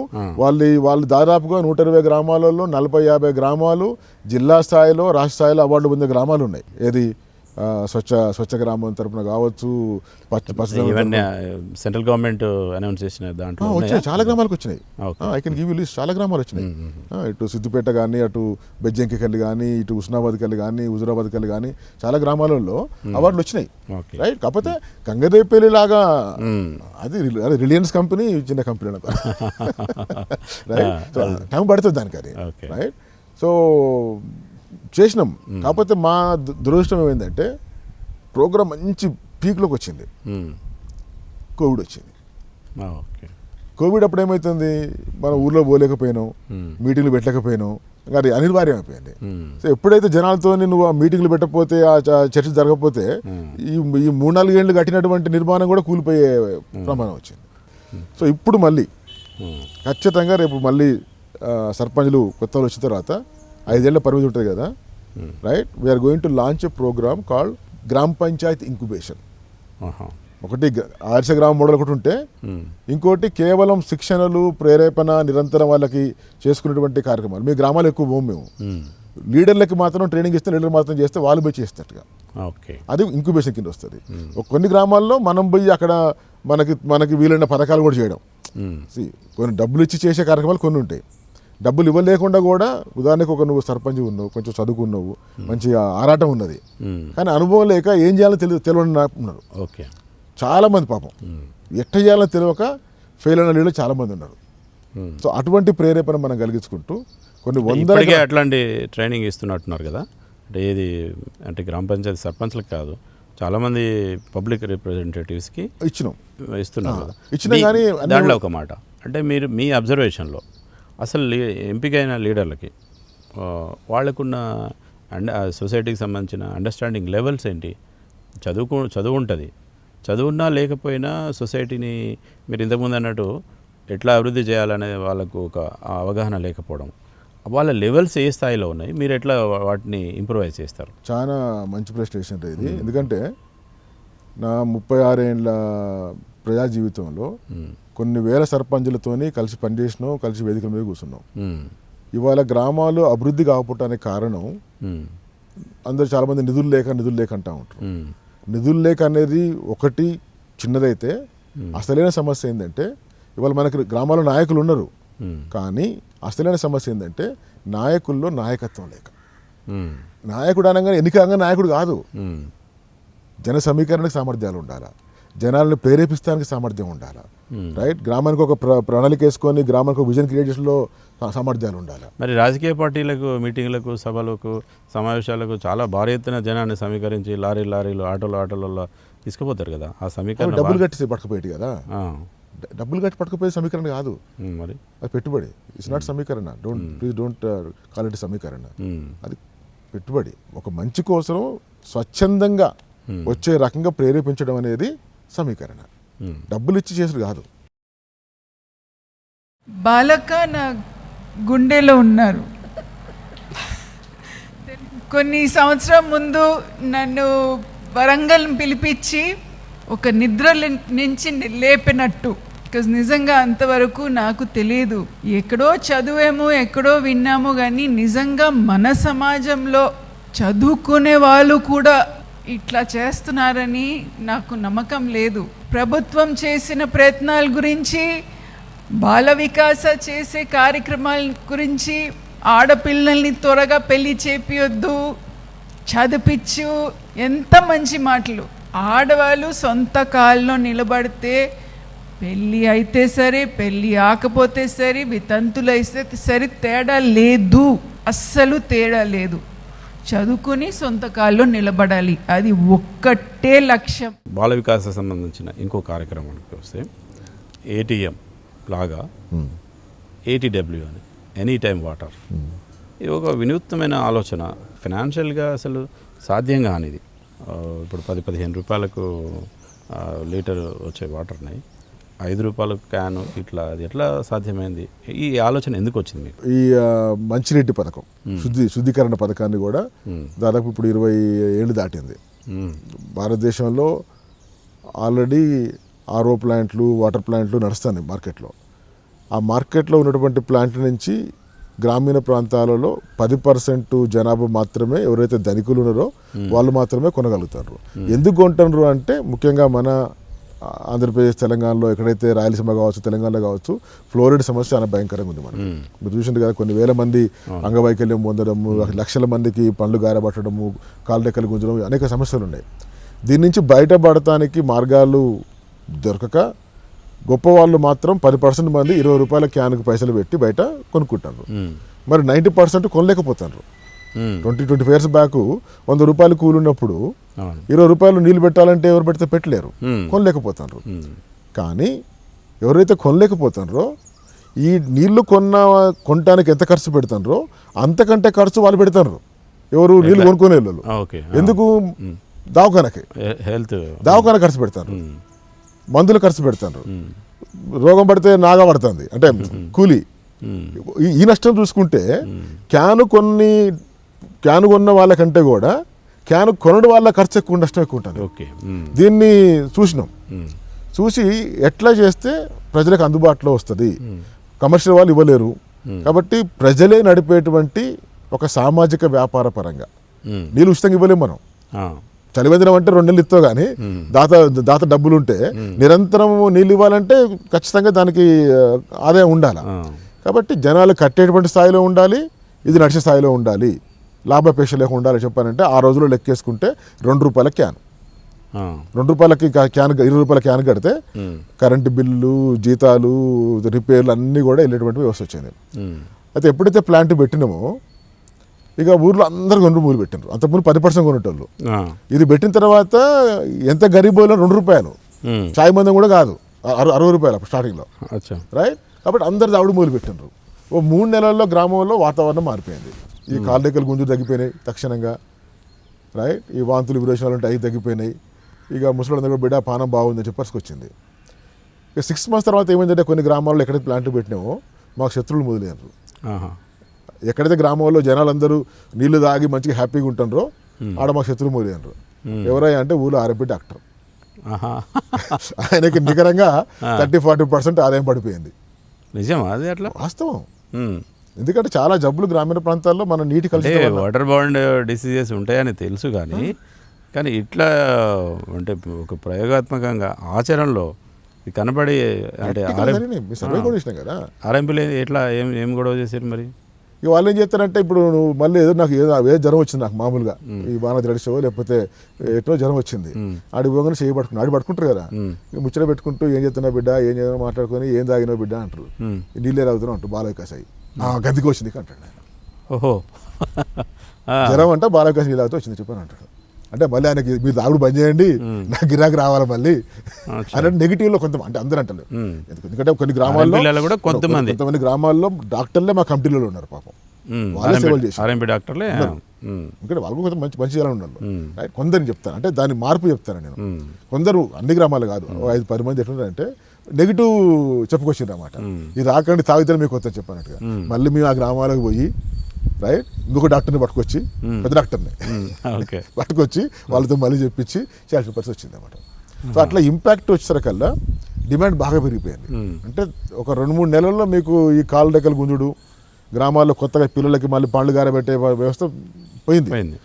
సో ఇది ప్రోగ్రామ్ బాగుంది చెప్పి డిమాండ్ పెరిగిపోయింది, రైట్. సో అట్లా మేము ఇవాళ 1550 గ్రామాల్లో వాటర్ ప్లాంట్ పెట్టినాం. భారతదేశంలోనే ఒక స్వచ్ఛంద పరంగా ఇన్ని 100 గ్రామాల్లో పెట్టినటువంటి సంస్థ లేదు. ఈ ఇన్ని గ్రామాల్లో పెడితే ఓన్లీ తెలంగాణలోనే, ఇప్పుడు తెలంగాణలో ఉన్నాయి, ఆంధ్రాలో ఉన్నాయి, మహారాష్ట్ర ఉన్నది, కర్ణాటకలో కొన్ని ఉన్నాయి. ఇప్పుడు ఈ పోయిన 2 నెలల నుంచి తమిళనాడులో మొదలుపెట్టినాం. చెన్నై చుట్టుపక్కల ప్రాంతాల్లో కూడా వాళ్ళకి అక్కడ ఉప్పు నీళ్ళు ఎక్కువ, సముద్రం నీళ్ళు కాబట్టి దానికి కూడా ప్యూరిఫికేషన్ పని చేస్తామన్నమాట. ఆడ మొదలు పెట్టినాం ఇప్పుడు. సో ఇట్లా 30 లక్షల మంది ప్రతిరోజు బాల వికాస్ నీళ్ళు తాగుతారు. అయితే మొట్టమొదలు ఏమైందంటే మాకు మనిషి వచ్చి పోస్టాడు, నేను ఆపరేటర్ అనుకో, నువ్వు నా సోపతిగానే నీకు నీళ్ళు పోతానా పైసలు తీసుకుంటలే. నా చుట్టుపూడి వచ్చిండు నీళ్ళు పోతానా పైసలు తీసుకుంటలే. సర్పంచ్ వచ్చిండు నీళ్ళు ఫ్రీగా పోయారా అన్నాడు. సర్పంచ్ పోసినాక ఆపోజిట్ వచ్చిండు ఆయన నాకు ఫ్రీగా పోయారా అన్నాడు. ప్లాంట్కి పైసలు వస్తలేవు రేసందా. ఇక దగ్గరలేమో 20 లీటర్ల క్యాన్ అంటే ఇల్లు పక్కనే కదా, వాళ్ళు పెద్ద బింజర్ ఎత్తారు, లెక్క తికమక అవుతుంది. ఈ అంటే నీళ్ళు గారిపోతున్నాయి, పైసలు జారిపోతున్నాయి. దీనికి ఎట్టరా వ్యవస్థ అని చెప్పని ఆలోచన చేస్తే నాకు అప్పుడప్పుడు బయట తిరిగిన దేశం ఆలోచన వచ్చి టెక్నాలజీ వాడదాం, ఏటీఎం సిస్టమ్ పెడదాం. కార్డు పెడితేనే నీళ్ళు, కార్డు అంటే పైసలు కడితేనే కార్డు పెడితేనే నీళ్ళు అని చెప్పి 4 years తర్వాత మొదలు పెట్టింది దాన్ని. ఫస్ట్ పెట్టలే.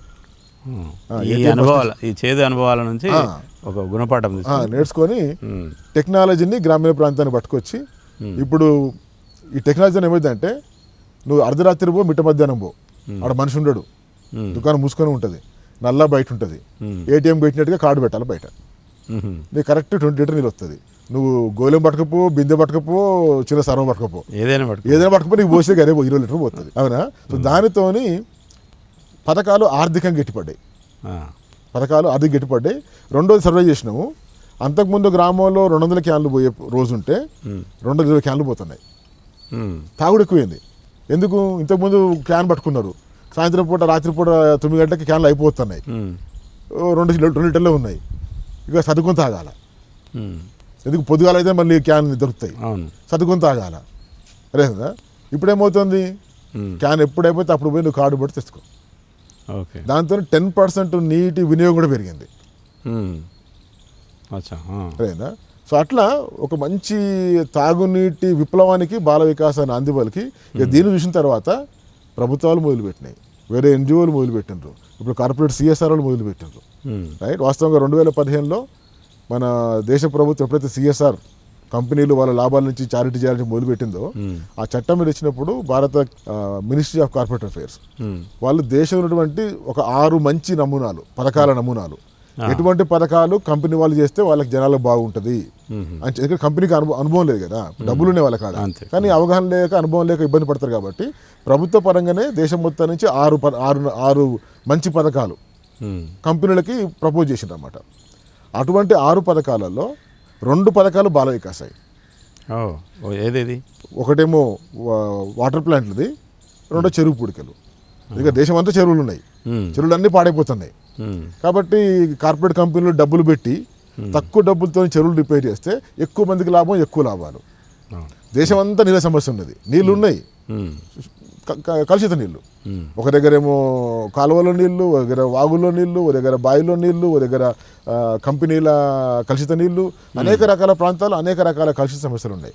ఇట్లా పలు ప్రాంతాల్లో పలు సమస్యలు ఉన్నాయి. కాబట్టి ప్రతిదానికి కూడా శుద్ధీకరణ, ప్యూరిఫికేషన్ అనేది అది ఉంటుంది. కాబట్టి ఎక్కడైనా చేయాల్సిన పని ఒకే ఒక పని ప్యూరిఫికేషన్. సో దానికి ప్రజలే యజమానులుగా, ప్రజలే పాలకులుగా, ప్రజలే లబ్ధిదారుడు పథకం రూపొందించి మన బాల వికాసం. ఓకే, బాల వికాసం ఉండదు దీనికి. దీని లాభం ఎట్టుందంటే ఇవాళ 7,50,000 కుటుంబాలు రోజు మా బాల వికాస ఏటీఎం కార్డు ఉంటుంది దగ్గర. ఒక కుటుంబానికి 15 రూపాయలు లాభం ఉందనుకో, 20 రూపాయలు అంగట్లో, మన ఇవాళ ధరలు పెరిగినాయి, 5 రూపాయలు వేసుకో, ఎంత మిగులుతుంది కుటుంబానికి? 15 రూపాయలు మిగులుతుంది. అదేనా? 7,50,000 కుటుంబాలకి రోజుకి 1 కోటి రూపాయలు మిగులుతున్నాయి. అంటే సంవత్సరానికి 350 కోట్ల రూపాయల ఏమంటారు ఆదా.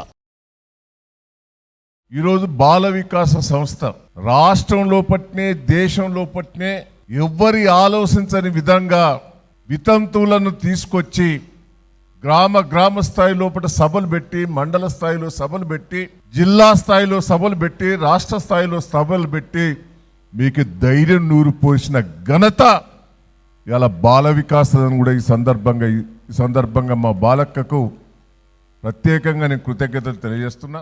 ఇప్పుడు మిషన్ భగీరథ వచ్చిన తర్వాత, అంటే తెలంగాణ రాష్ట్రం ఏర్పడిన తర్వాత తెలంగాణ రాష్ట్రం ప్రభుత్వం ఏర్పాటు చేసిన మిషన్ భగీరథ తర్వాత ఇంటింటికి నల్ల నీళ్ళు, ప్రతి ఇంట్లో నీళ్ళు వస్తున్నాయి. అది కూడా చాలా ప్యూరిఫికేషన్ అయిన నీళ్ళు వస్తున్నాయి. అప్పుడు బాల వికాస ఏర్పాటు చేసిన ATW సెంటర్లకి అంటే డిమాండ్ ఉందా? ఒకటి వాస్తవం ఏంటంటే ఖచ్చితంగా తెలంగాణ ప్రభుత్వం మంచి పథకం తెచ్చింది. మిషన్ భగీరథ మంచి పథకం అది. ఎందుకంటే ఇంతకుముందు ఇప్పుడు భగీరథ అనేది కేవలం త్రాగునీటి కోసమే కాదు. ఇప్పుడు ఒక ఇంట్లో రోజుకి 5 లీటర్లు నీళ్ళు అవసరం ఉంటే తాగేది 20 లీటర్లే కుటుంబం అంతా కలిసి. మిగిలిన 450 లీటర్లు అవసరం ఉంది. ఇంతకుముందు ఏంది సీన్ ఏంది, దూరం పోయి మోసుకొచ్చుడు, బాయిలకాడ పోయి మోసుకొచ్చుకున్నాడు వ్యవస్థ ఉన్నది. ఖచ్చితంగా భగీరథ దాన్ని తప్పించింది. ఇది బిందెలు మోసి సీన్లు లేవు ఊర్లలో. కానీ శుద్ధీకరణ, quality of water, access water పెరిగింది ఖచ్చితంగా. ఓకే, క్వాలిటీ అనేది ప్రభుత్వం ప్రయత్నం చేసినా కూడా ఎక్కడ లోపల కరెక్ట్ తెలియదు, కానీ క్వాలిటీ అనేది కొంచెం మిస్ అవుతుంది. ఇప్పుడు పెద్ద వ్యవస్థ అది, ఇది చిన్న ప్రాజెక్ట్ కాదు అది. ఒక పైప్ బలినా 20 గ్రామాలు 30 గ్రామాలకి నీళ్లు కాలుష్యం అవుతున్నాయి. బాల వికాస సంస్థ నుంచి ముఖ్యంగా మహిళా సాధికారతకు సంబంధించి కార్యక్రమాలు చేస్తున్నారు విన్నాం. అంటే మహిళలకు సంబంధించి ఏ సమస్యలను ఐడెంటిఫై చేశారు, వాళ్ళని ఎట్లా మోటివేట్ చేస్తున్నారు, వాళ్ళని ఏ విధంగా అంటే అవేర్నెస్ క్రియేట్ చేస్తున్నారు? సో మనది బాల వికాస మహిళాభివృద్ధి పథకం మొదలై దాదాపు 30 ఏళ్ళు దాటింది. సంస్థ ప్రారంభం కాకముందు కూడా మనం వేరే సంస్థలతో కూడా మొదలు పెట్టినాం. ఓకే.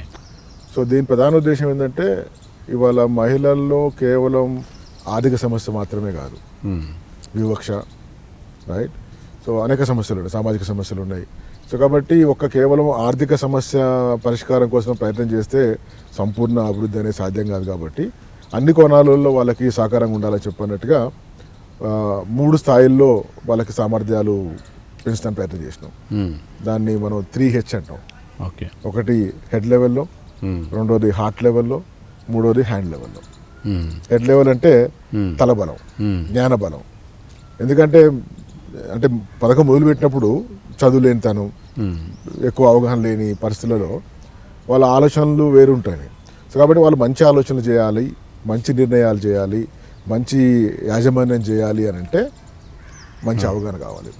అందుకని చెప్పి బాల వికాస ఎక్కువ దృష్టి పెట్టింది ఈ గ్రామీణ పేద మహిళల్లో ఒక మంచి అవగాహన.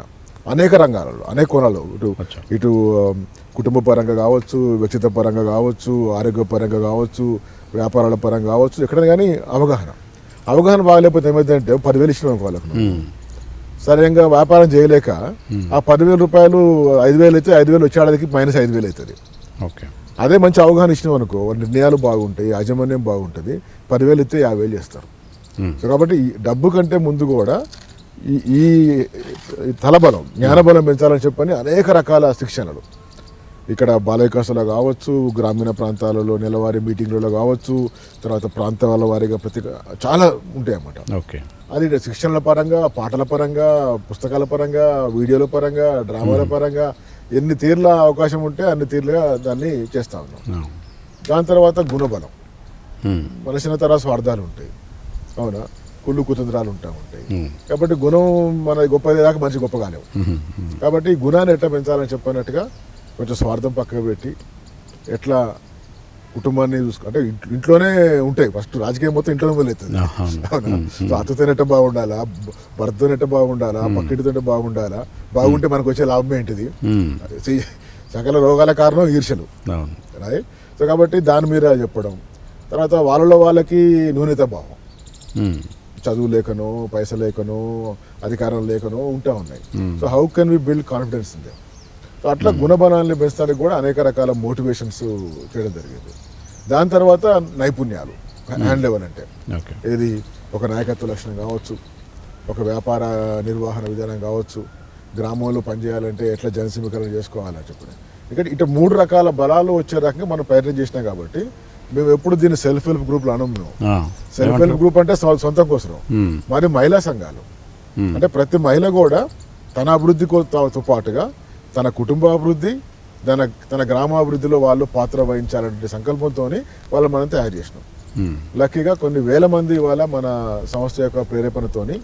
ఇది ఏ ప్రాంతాల్లో ఉంది, ఎన్ని ప్రాంతాల్లో ఉంటుంది, ఎన్ని జిల్లాలు? ఇది తెలంగాణలో ఎక్కువ శాతం ఉంది, ఆంధ్రాలో కూడా చాలా ప్రాంతాల్లో మొదలుపెట్టినాం, తర్వాత కర్ణాటకలో కూడా కొంత ఒక 3-4 ఏరియాలో చేసినాం అది.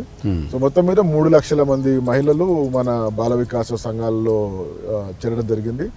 వాళ్ళ మార్పు ఎట్లా వచ్చిందంటే, ఫస్ట్లో మీటింగ్లు పెట్టిన రోజుల్లో వాళ్ళు మీటింగ్లకు రావాలంటే రారు, ఎందుకంటే మొగోళ్ళు మీటింగ్కి వస్తారు కానీ గ్రామాల్లో ఆడవాళ్ళు వచ్చే పరిస్థితి లేదు, మోర్ దెన్ 30 years బ్యాక్. కానీ నికరంగా అంటే నిమ్మలంగా ఏమైందంటే వాళ్ళు అవగాహన పెంచుకోవడం, వాళ్ళ సంపాదన పెంచుకోవడం, వాళ్ళు కుటుంబంలో నిర్ణయాల్లో కాదు గ్రామ నిర్ణయాల్లో కూడా వాళ్ళు భాగస్వాములు కావడం, గ్రామ అభివృద్ధిలో పాల్గొనడం. ఎప్పుడన్నా స్టేజ్ ఎక్కి ఆడవాళ్ళు టెప్పట్లు పడతా ఉంటాయి, మంచి పని చేస్తా ఉన్నాం. మొదట్లో మీటింగ్ పోతుంటే భర్తలు యాడికి పోతున్నావు, ఎందుకు పోతున్నావు అని చెప్పని అడిగిన వాళ్ళు ఉన్నారు. ఎప్పుడైతే 3 ఏళ్ళ తర్వాత 5 ఏళ్ళ తర్వాత భార్య పైసలు సంపాదిస్తుంది, భార్య ఊర్లో పేరు సంపాదిస్తుంది అన్నప్పుడు నా భార్య అంటే గర్వంగా చెప్పుకునే పరిస్థితి. అంటే అటువంటి ట్రాన్స్ఫర్మేషన్ పట్టరాగలను. ఎప్పుడైతే భర్తలు కుటుంబం గర్వపడుతుందో భార్య యొక్క అంటే మహిళల యొక్క పాత్రని వాళ్ళ దాన్ని చూసి, ఎప్పుడన్నా వాళ్ళకి జ్వరం వచ్చో లేకపోతే కాలు నొప్పి వేసి మీటింగ్ పోతే బాలకేశం మీటింగ్కి ఎందుకు పోతలేవు అంటే నాకు తలనొప్పి అవుతుంది, కాలు నొప్పి అవుతుంది, ఎక్కువ బండి ఎక్కువ దిపుతా ఎవరు భర్త ఎంకరేజ్ చేసి కోఆపరేట్ చేసే అవకాశాలు వచ్చినాయి.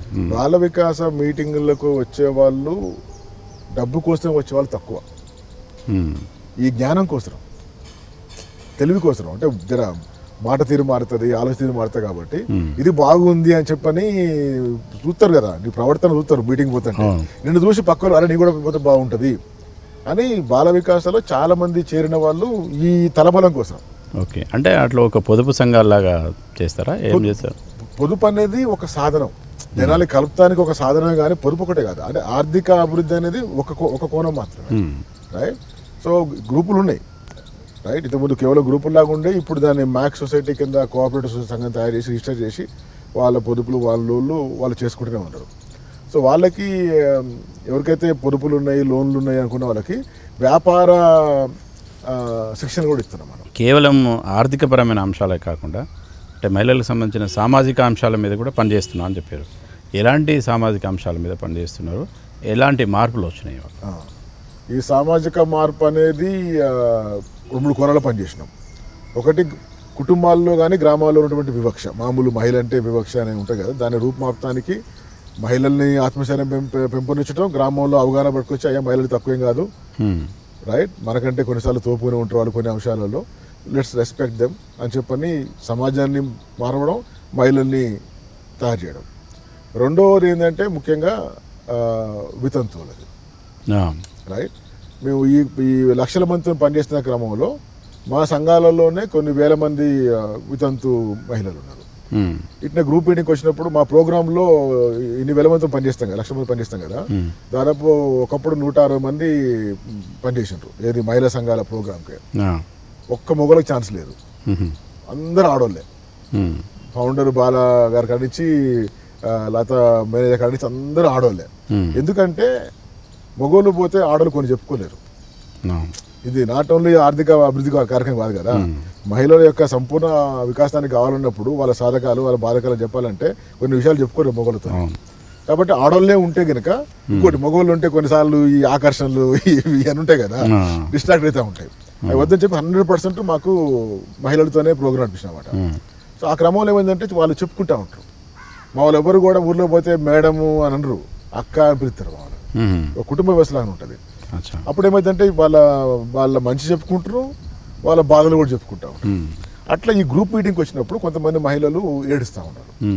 ఏందమ్మా అని చెప్పానంటే, ఇంట్లో మా అత్త ఇట తిట్టింది, మా ఆడబిడ్డ తిట్టింది, లేకపోతే నన్ను మొన్న మా తల్లిగారింటికి పోతేనే మా ఆడబిడ్డ కొబ్బరికాయ కొట్టినేయలేదు, మొన్నటిదాకా నేను లేకపోతే ఫంక్షన్ లేదు మా ఇంట్లో, ఇప్పుడు మా భర్త యాక్సిడెంట్ చనిపోయాడు, నేను ఎక్కడ లేని కీడు అయిపోయాను మా సొంత ఇంటికే, నేను ఇదే కర్మక్క అని చెప్పని రకరకాల బాధలు.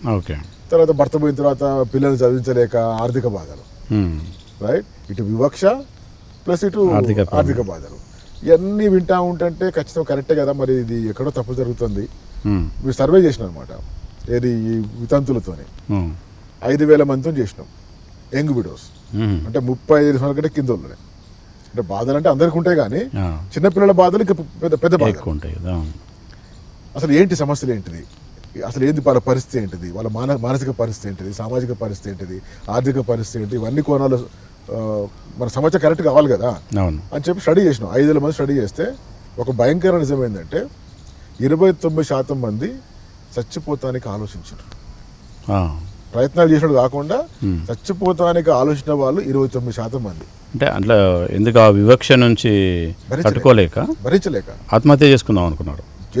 కొందరు చేసుకున్నారు, కొంతమంది ఆల్రెడీ చేసుకుందామని ప్రయత్నం చేసి కూడా నేను పోతే నా బిడ్డ అలానే అవుతుంది, బిడ్డ కోసం బతకాల నేను అని ఓర్చుకొని భరించిన వాళ్ళు. కొందరు తాడికలు దింపులో ఉన్నారు, తమరు పోసుకున్న వాళ్ళని కడిగిన వాళ్ళు ఉన్నారు.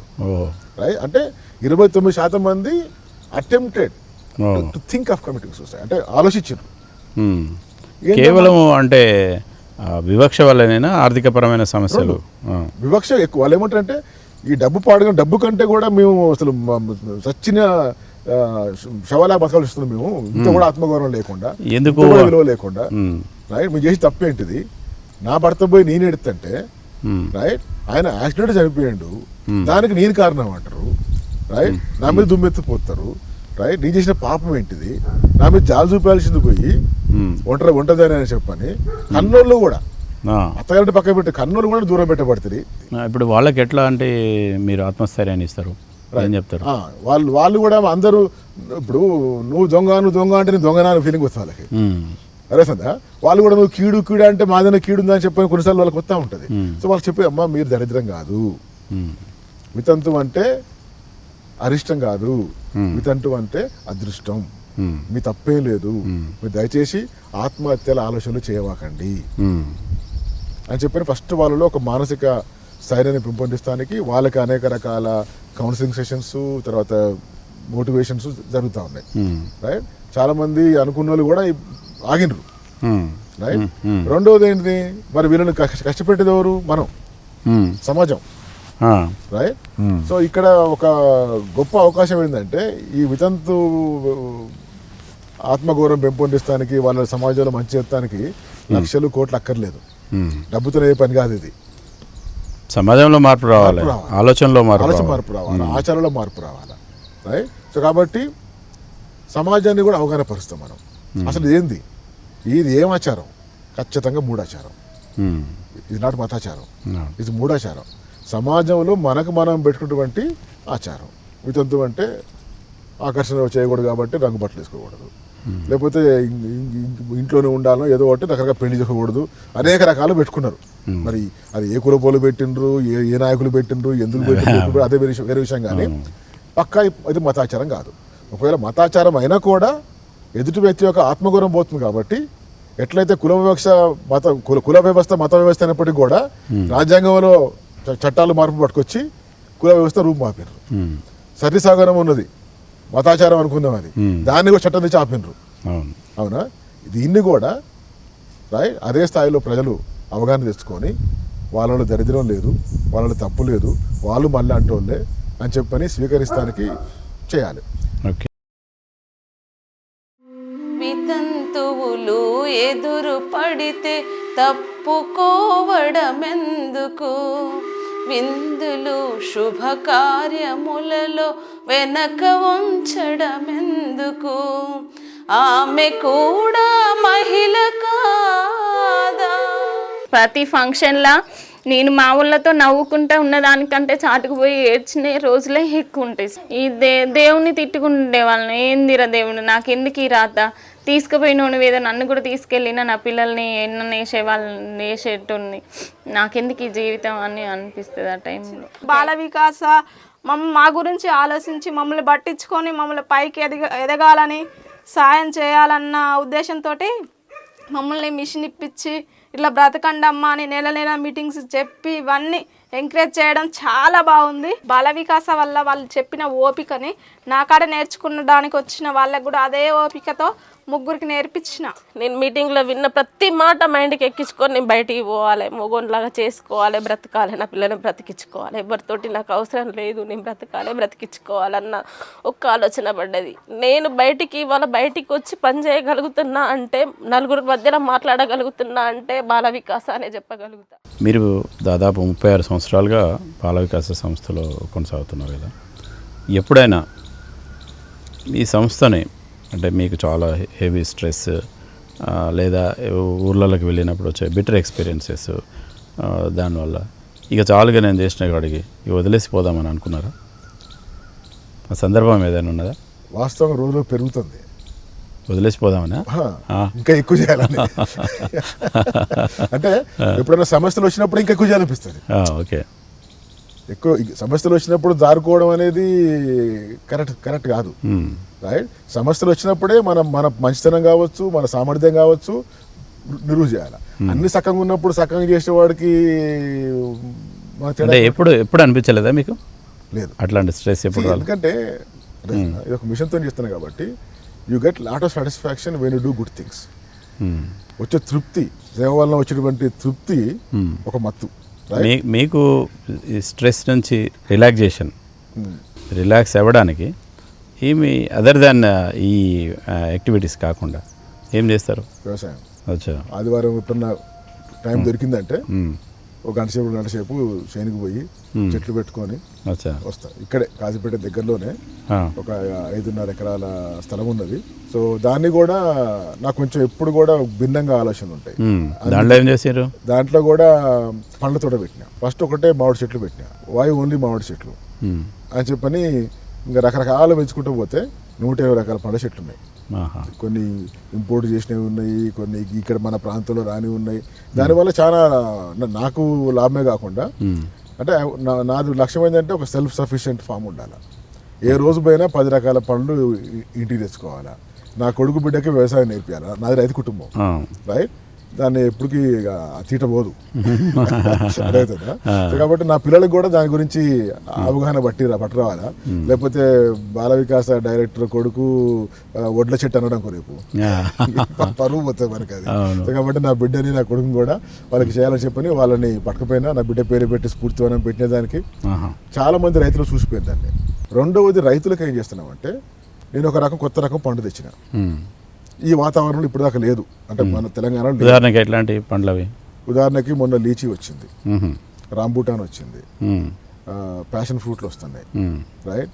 తర్వాత టమాటో ట్రీ అని ఉంటుంది.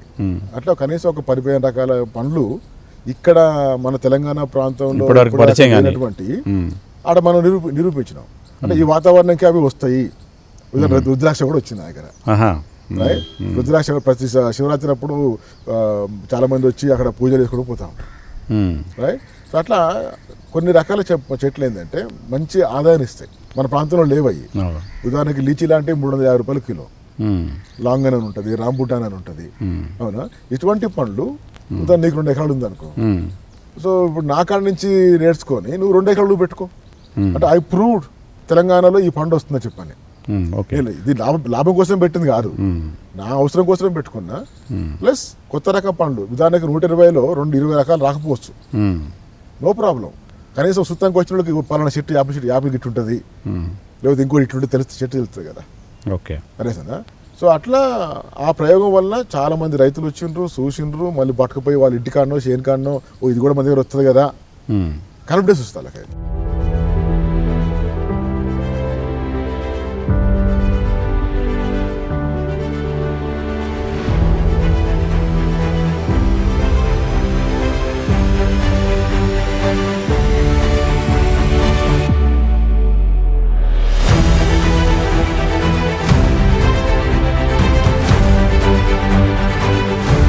అందరూ రైతులేమో వరి పంట పండించి వడ్లు తద్వారా బియ్యాన్ని తీసుకొస్తే మీరేమో వరి పంటతోనే చేపలు పండిస్తున్నారని విన్నాము, అదెట్లా?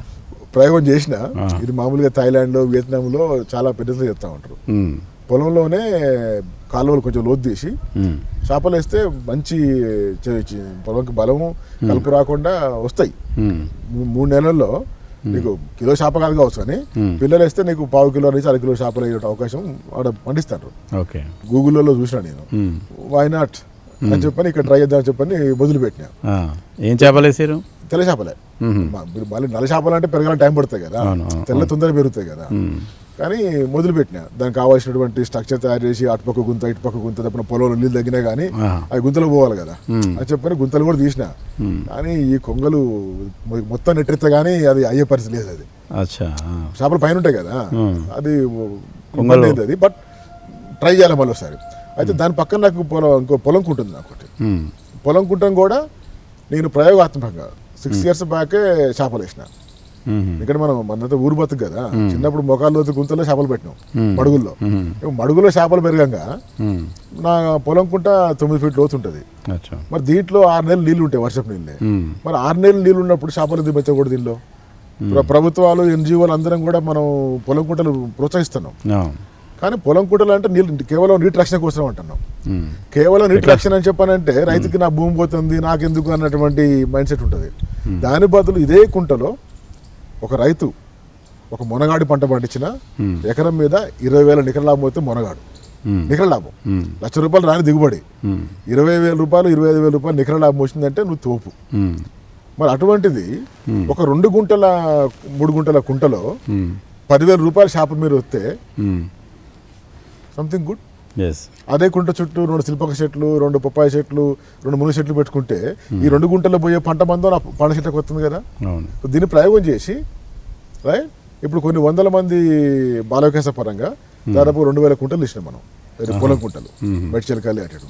ఇప్పుడు దాంట్లో కొన్ని 100 మంది చేపలు వేసుకుంటారు, 6,000, 8,000, 10,000 రూపాయలు సంపాదిస్తారు.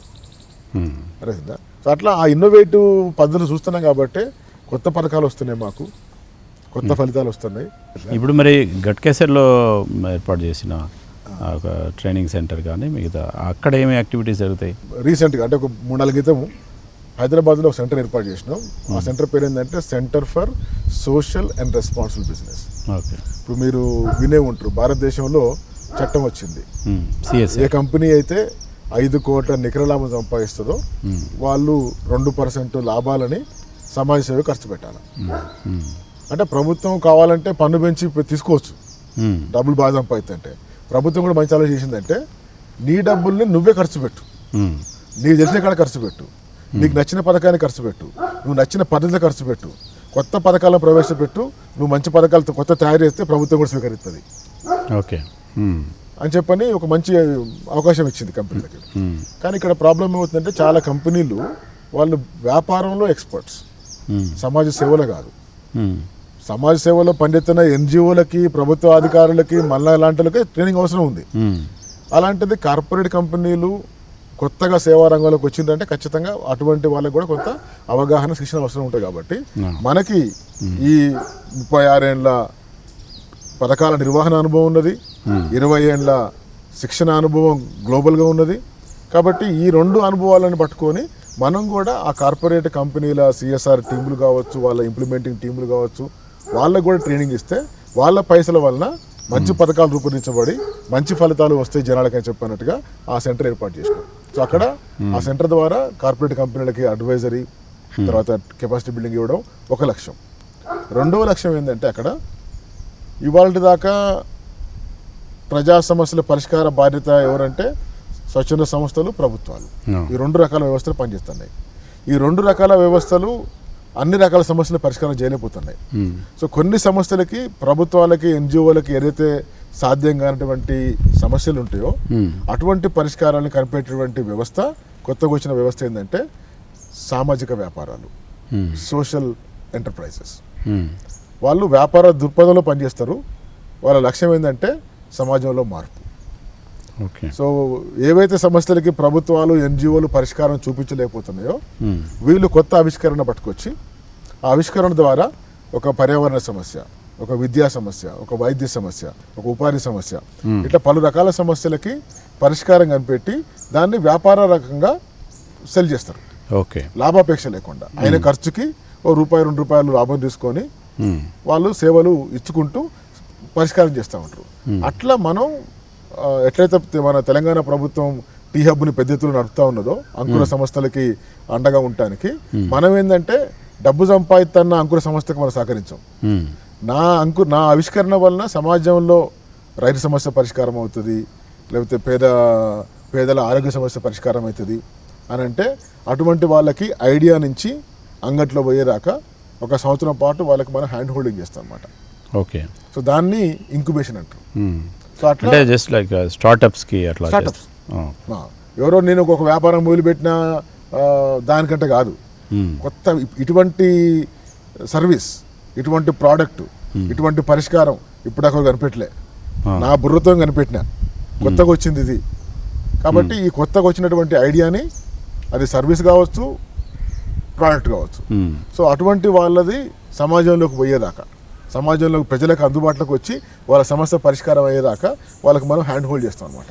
అంటే చాలామంది వినూత్నమైన ఆలోచనలు, ఆవిష్కరణలతో చాలామంది ఉంటారు, కానీ వాళ్ళకి వేఅవుట్ దొరకదు, ఎక్కడికి వెళ్ళాలి, ఎట్లా ప్రోత్సాహం ఉండదు. అట్లాంటి వాళ్ళు మిమ్మల్ని అప్రోచ్ అవ్వచ్చా? ఓకే.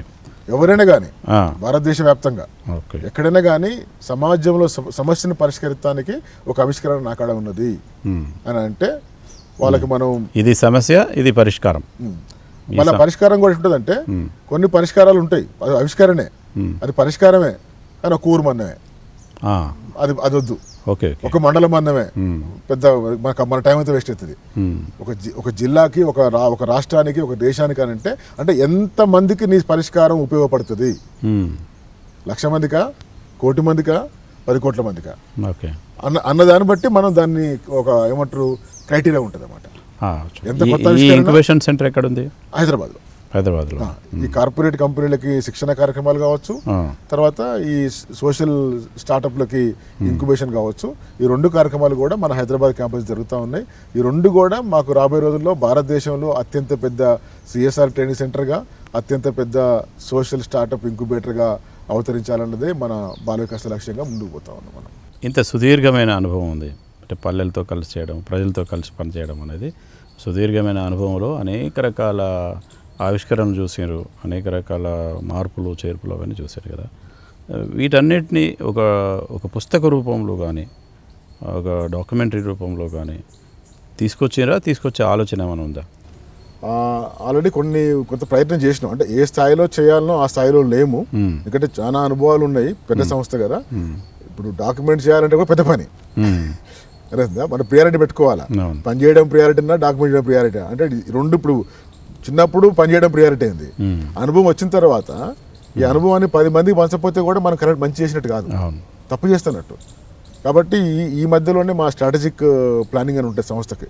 నెక్స్ట్ 5 ఏళ్ళు ఎక్కడికి పోవాలి సంస్థ అని అంటే, బాల వికాస కేవలం ఆవిష్కరణలు, అభివృద్ధి పథకాలే కాకుండా ఈ ఆవిష్కరణలు అభివృద్ధి పథకాల యొక్క అనుభవాన్ని పాఠాలుగా మలిచి ఒక నాలెడ్జ్ ఆర్గనైజేషన్గా అటు యూనివర్సిటీ వాళ్ళకి, ప్రభుత్వాలకి, పాలసీలకి, పథకాలకి ఇంతమందికి అవగాహన రావాలంటే ఒక జ్ఞానగనిలాగా తయారు కావాలి బాల వికాస. ఎవరికైతే జ్ఞానగనిగా ఉంటారో వాళ్ళే పెద్దన అవుతారు. పనిచేసినోడు పెద్దన కాడు, జ్ఞానం ఉన్నోళ్ళే పెద్దన అవుతారు. కాబట్టి బాల వికాస ఇంత ఇంత ఇంత అనుభవం ఇన్నేళ్ళ ఉంది కాబట్టి how can you become a knowledge organisation అని చెప్పి దానికి తగ్గట్టుగా ఇప్పుడు అనేక రకాల వీడియోలు తయారు చేస్తానికి రీసెర్చ్ డాక్యుమెంటేషన్ ఆల్రెడీ ఒక 10 పుస్తకాలు ఉన్నాయి. మై షేరింగ్ సిరీస్ అని చెప్పని పబ్లిష్ చేస్తూ ఉంటాం. కాకపోతే ఈ 3-4 ఏళ్లలో ఈ కోవిడ్ చేయబట్టి మనం ఆ రోజుల్లో బయట పోలేం కదా, ఆగిపోయినాయి. But now we're again starting it right. Publications చేస్తాను. రాబోయే రోజుల్లో అనేక రకాల పుస్తకాలు అందుబాటులోకి వస్తాయి. అదే కాకుండా ఇప్పుడు హైదరాబాద్ సెంటర్కి ఇక్కడికి వచ్చేటువంటి ఫిజికల్గా ట్రైనింగ్ వచ్చే కాకుండా రాబోయే రోజుల్లో బాల వికాస పెద్ద మొత్తంలో ఆన్లైన్ ట్రైనింగ్ పెట్టబోతుంది. ఆన్లైన్ ట్రైనింగ్లు ప్రపంచవ్యాప్తంగా వాళ్ళందరూ రావాలంటే వాళ్ళు ఫ్లైట్ ఖర్చులు, ఇక్కడ ఫీజు కట్టడు ఇవన్నీ పెద్ద అవుతాయి, ప్లస్ ఇబ్బంది కాబట్టి ఈ వేల మందికి రీచ్ కావాలంటే ఇప్పుడు కొత్త ఆన్లైన్ మోడ్లో వస్తుంది. టెక్నాలజీ ఉంది కాబట్టి హైదరాబాద్లో మేము ఒకటి 3D స్టూడియో తయారు చేసినాం. ఇప్పుడు బయట లెక్క కాదు, మా ఆలోచన ఏంటంటే ఇప్పుడు రాబోయే రోజులలో సర్పంచులందరికీ వాట్సాప్లు మన స్మార్ట్ ఫోన్లు ఉన్నాయి రైట్. బాల వికాస బాల వికాస ఏ విధంగా ప్రతిసారి రావాలంటే వచ్చే అవసరం లేదు, వాళ్ళకి రాలేరు కూడా. నీ ఊర్లోనే ఉండు, నీ పొలంలోనే ఉండు కావాలంటే రోజుకు 1 గంట సేపు 2 గంటల సేపు పాఠాలు వినిపించే రకం కూడా ఆలోచిస్తాను. ఇప్పుడు మన తెలంగాణలోనే దాదాపు 14,000 గ్రామ పంచాయతీలు ఉన్నట్టుంది కదా, అంతమంది వస్తున్నారు. ఆంధ్రాలో ఉన్నారు. తెలుగు భాషలో మనం కొన్ని పాఠాలు తయారు చేస్తే కనీసం 30,000 మంది సర్పంచులకి మనం ఒక రకమైన పాఠాలు నేర్పించడానికి కూడా ప్లాన్ చేస్తున్నాం. అంటే కొంత ఫీజు ఉంటుంది, కొంత ఫ్రీగా ఉంటుంది రైట్. సర్పంచ్ రావచ్చు, వార్డు మెంబర్లు రావచ్చు, అందరు కూడా. అంటే ఓవరాల్గా అంటే బాల వికాస సంస్థకు సంబంధించి భవిష్యత్ కార్యాచరణ అంటే ఏం చెప్తారు? ఇప్పుడు ఇంత ఘన చరిత్ర కావచ్చు, ఇంత పెద్ద ప్రయాణం కావచ్చు, ఇది ఒక ఆదర్శ ఎన్జిఓ అంటారు చాలామంది. బాల వికాస్ అనేది ఒక మోడల్ ఎన్జిఓ. మనం ఎట్లయితే మోడల్ విలేజ్ అంటున్నామో బాల వికాసాన్ని చాలామంది ఒక మోడల్ ఎన్జిఓ లాగా చూస్తారు. ఎందుకంటే ఇటు పథకాలు అమలుపరుస్తూ ఉన్నాం, ఇటు శిక్షణలు ఇస్తూ ఉన్నాం. అంటే ఎవరైతే అభివృద్ధి రంగంలో పనిచేస్తారో వాళ్ళందరితో కలిసి పనిచేస్తున్నాం మనం. ఇటు ప్రభుత్వాలు, ఎన్జిఓలు, స్టార్టప్లు, కార్పొరేట్లు, స్టూడెంట్స్ అందరితో పనిచేస్తున్నాం కదా. అయితే ఇంకా రాబోయే రోజుల్లో ఇప్పుడు హైదరాబాద్ పెద్ద సెంటర్ పెట్టినాం, అవునా, దాదాపు అది 20 ఎకరాల క్యాంపస్, అది పెద్దది. సో రాబోయే రోజుల్లో అన్నీ అనుకున్నట్టు జరిగితే కనుక ఈ డెవలప్మెంట్ రంగంలో నైపుణ్య లోపాలు ఉన్నాయి. ఎట్లయితే ఇందాక గ్రామ పంచాయతీల్లో సర్పంచ్ల కాడాల్లో లోపాలు అన్నట్టుగా మా ఎన్జిఓలలో కూడా మా టీంలలో లోపాలు ఉంటాయి. కానీ ఇంకోటి ఒకరు హైర్ చేయాలన్నా కానీ టాలెంట్ దొరుకుతుంది కరెక్ట్గా, టాలెంట్ దొరుకుతలేదు. కాబట్టి ఒక మంచి యూనివర్సిటీ లాగా మంచి college, MBA rural development, MBA CSR, MBA community leadership, MBA NGO management, అట్లా ఒక 5-6 రకాల మంచి సబ్జెక్టులు తీసుకొని ఈ సేవా రంగంలో ఒక అత్యుత్తమైనటువంటి శిక్షణాలయంగా తయారు చేయాలంటే ఒక సంకల్పం. రెండోది ఏంటంటే వీఆర్ స్ట్రాంగ్లీ బిలీవింగ్, మేము పోయి పనిచేసే కంటే కూడా గ్రామ పంచాయతీల్ని బలోపేతం చేస్తే అభివృద్ధి అనేది చాలా అద్భుతం జరుగుతుంది. ఊర్లో పోయి జనంతో పనిచేసే కంటే కూడా వాళ్ళ మీద పెట్టే ఎఫర్ట్ని గ్రామ పంచాయతీల మీద పెట్టగలిగితే మేము ప్రభుత్వంతో కలిసి ఎక్కడ వీలుంటే అక్కడ కలిసి చేసుకుంటూ గ్రామ పంచాయతీని బలోపేతం చేస్తే అద్భుతమైనటువంటి అభివృద్ధి జరుగుతుంది. కాబట్టి ఆ వంతుగా మా కాంట్రిబ్యూషన్ మంచి మంచి మాడ్యూల్స్, వీడియో ఆన్లైన్ వీడియోలు, కొన్ని సూచికలు, అంటే కేవలం గైడింగ్ ఉంటున్నావా అట్లా కొన్ని మానిటరింగ్ టూల్స్ గ్రామ పంచాయతీలకి, డిజిటల్ కమ్యూనికేషన్స్ చాలా ఉన్నాయి. సో అట్లా కొంతమంది దాతలు మంచిలు దొరికితే కనుక మాకు ఒక పెద్ద వ్యవస్థ పెట్టుకొని పెద్ద మిషన్, ట్రాన్స్ఫార్మింగ్ గ్రామ పంచాయత్, నాట్ సపోర్టింగ్ గ్రామ పంచాయత్, ఒక ప్రక్షాళన. ప్రత్యేకంగా గ్రామ పంచాయతీల కేంద్రంగా అంటే ప్రధానమైన వర్క్ చేయాలని ప్లాన్ చేస్తున్నారు. మన ప్రభుత్వాలు సహకరించి కలిసి చేసుకునే పరిస్థితి కనుక Telangana should become a example to country in transforming గ్రామ పంచాయతీ వ్యవస్థ. అటువంటి లక్ష్యంతో, ఎందుకంటే సర్పంచులు వేల మంది బాగుపడితే కోట్ల మంది జనాలు కూడా బాగుపడతారు. ఓకే. రైట్. సో గ్రౌండ్లో పనిచేసే బదులు ఏజెంట్తో పనిచేస్తే, ఏజెంట్ని బలోపేతం చేస్తే సర్పంచ్ రేపు సర్పంచ్ కావచ్చు, సర్పంచ్ కాకపోయినా ఊళ్ళో పనిచేస్తాడు ట్రైనింగ్ ఇస్తే. అవునా? ఎందుకంటే అది ఒక వ్యసనం కదా లీడర్లకి, జనాల్లో ఉండాలి, జనాల్లో పనిచేయాలని తర్వాత ఒక వ్యసనంలాగా ఉంటుంది జనంతో పనిచేసి. కాబట్టి once you train him he will be leader for life. So అటువంటి మంచి నాయకత్వాన్ని పెంపొందించుకుంటూ గ్రామీణ వ్యవస్థల్ని బలోపేతం చేసుకుంటూ బాల వికాస మరింత ఇంపాక్ట్ చేసుకుంటూ పోవాలనేది ఒక లక్ష్యం అయితే, రెండోది పథకాలు పెద్ద ఎత్తులో విస్తరణ తగ్గిస్తున్నాం. వినూత్న పథకాలు మనం తయారు చేసి, బాల వికాస అంటేనే చాలామంది ఒక ఇన్నోవేటివ్ ఆర్గనైజేషన్ చూస్తూ ఉంటారు. కాబట్టి సంవత్సరానికో ఒకటి కొత్త పథకం రావాలి బాల వికాసాలు. దాన్ని మంచిగా సక్సెస్ చేస్తే వేరే ఎన్జిఓలు కావచ్చు, ప్రభుత్వం కావచ్చు, కార్పొరేట్ కంపెనీ కావచ్చు. బాల వికాస్ అంటే ఒక ఇన్నోవేటివ్ సెంటర్, దాని మీద రీసెర్చ్ చేసుకొని కొత్త పథకాల ఆవిష్కరణకి ఒక ప్రియారిటీ కూడా ఇస్తానికి ప్రయత్నం చేస్తున్నాం. తర్వాత యూత్లో ఆంటర్ప్రినర్షిప్ మైండ్ సెట్. ఇవాళ ఏ ప్రభుత్వం ఉన్నా భారతదేశంలో మనకున్న యూత్ జనాభాకి ఉద్యోగాలు ఇచ్చే పరిస్థితి లేరు. ఇవాళ ఎన్ని కంపెనీలు ఉన్నా కానీ రైట్ ఉన్న జనాభాకి, ఉన్న యూత్కి నౌకర్లు వచ్చేటువంటి అవకాశం లేదు. Youth must think of becoming entrepreneurs. కాబట్టి అట్లా కొన్ని వేల మంది యూత్కి కూడా బాల వికాస ఆంటర్ప్రినర్స్ తయారు చేయడం, ఇటు మహిళల్ని ఆంటర్ప్రినర్స్గా, యూత్ని ఆంటర్ప్రినర్స్గా చేసుకుంటూ పోతే ఇటు గ్రామ పంచాయతీలు పనిచేస్తాయి, అటు యూత్లు పనిచేస్తూ ఉంటారు, ఇటు మహిళలు పనిచేస్తూ ఉంటారు. అభివృద్ధి అనేది ఒక సుస్థిరంగా జరుగుతానికి ఆస్కారం ఉంది. అటువంటి లక్ష్యంతో పనిచేస్తారు. ఓకే, థ్యాంక్ యూ అన్న. చాలాసేపు బాల వికాస్ సంస్థ ప్రస్థానము, ప్రయాణము, అనేక అంశాల గురించి చాలా వివరంగా చెప్పారు. మీరు ఎంచుకున్న లక్ష్యాలకు అనుగుణంగా మీ కార్యాచరణ రూపొందించుకొని మీరు ఎంచుకున్న లక్ష్యాలకు అనుగుణంగా మరింత ఎదగాలని ఆక్యూర్ న్యూస్ భావిస్తుంది. Thank you very much. Thank you. నమస్తే. విభిన్న కార్యక్రమాల ద్వారా సమాజ హితమే లక్ష్యంగా పనిచేసినటువంటి ఆకేర్ న్యూస్ వాళ్ళకి నా యొక్క అభినందన తెలియజేస్తున్నాను. మరి మీరందరూ కూడా ఈ ఛానల్కి లైక్ చేయండి, సబ్స్క్రైబ్ చేయండి. అదేవిధంగా వాళ్ళ అనేక రకాల మంచి ప్రోగ్రామ్స్ కూడా ఎప్పుడూ షేర్ చేస్తూ ఉండండి.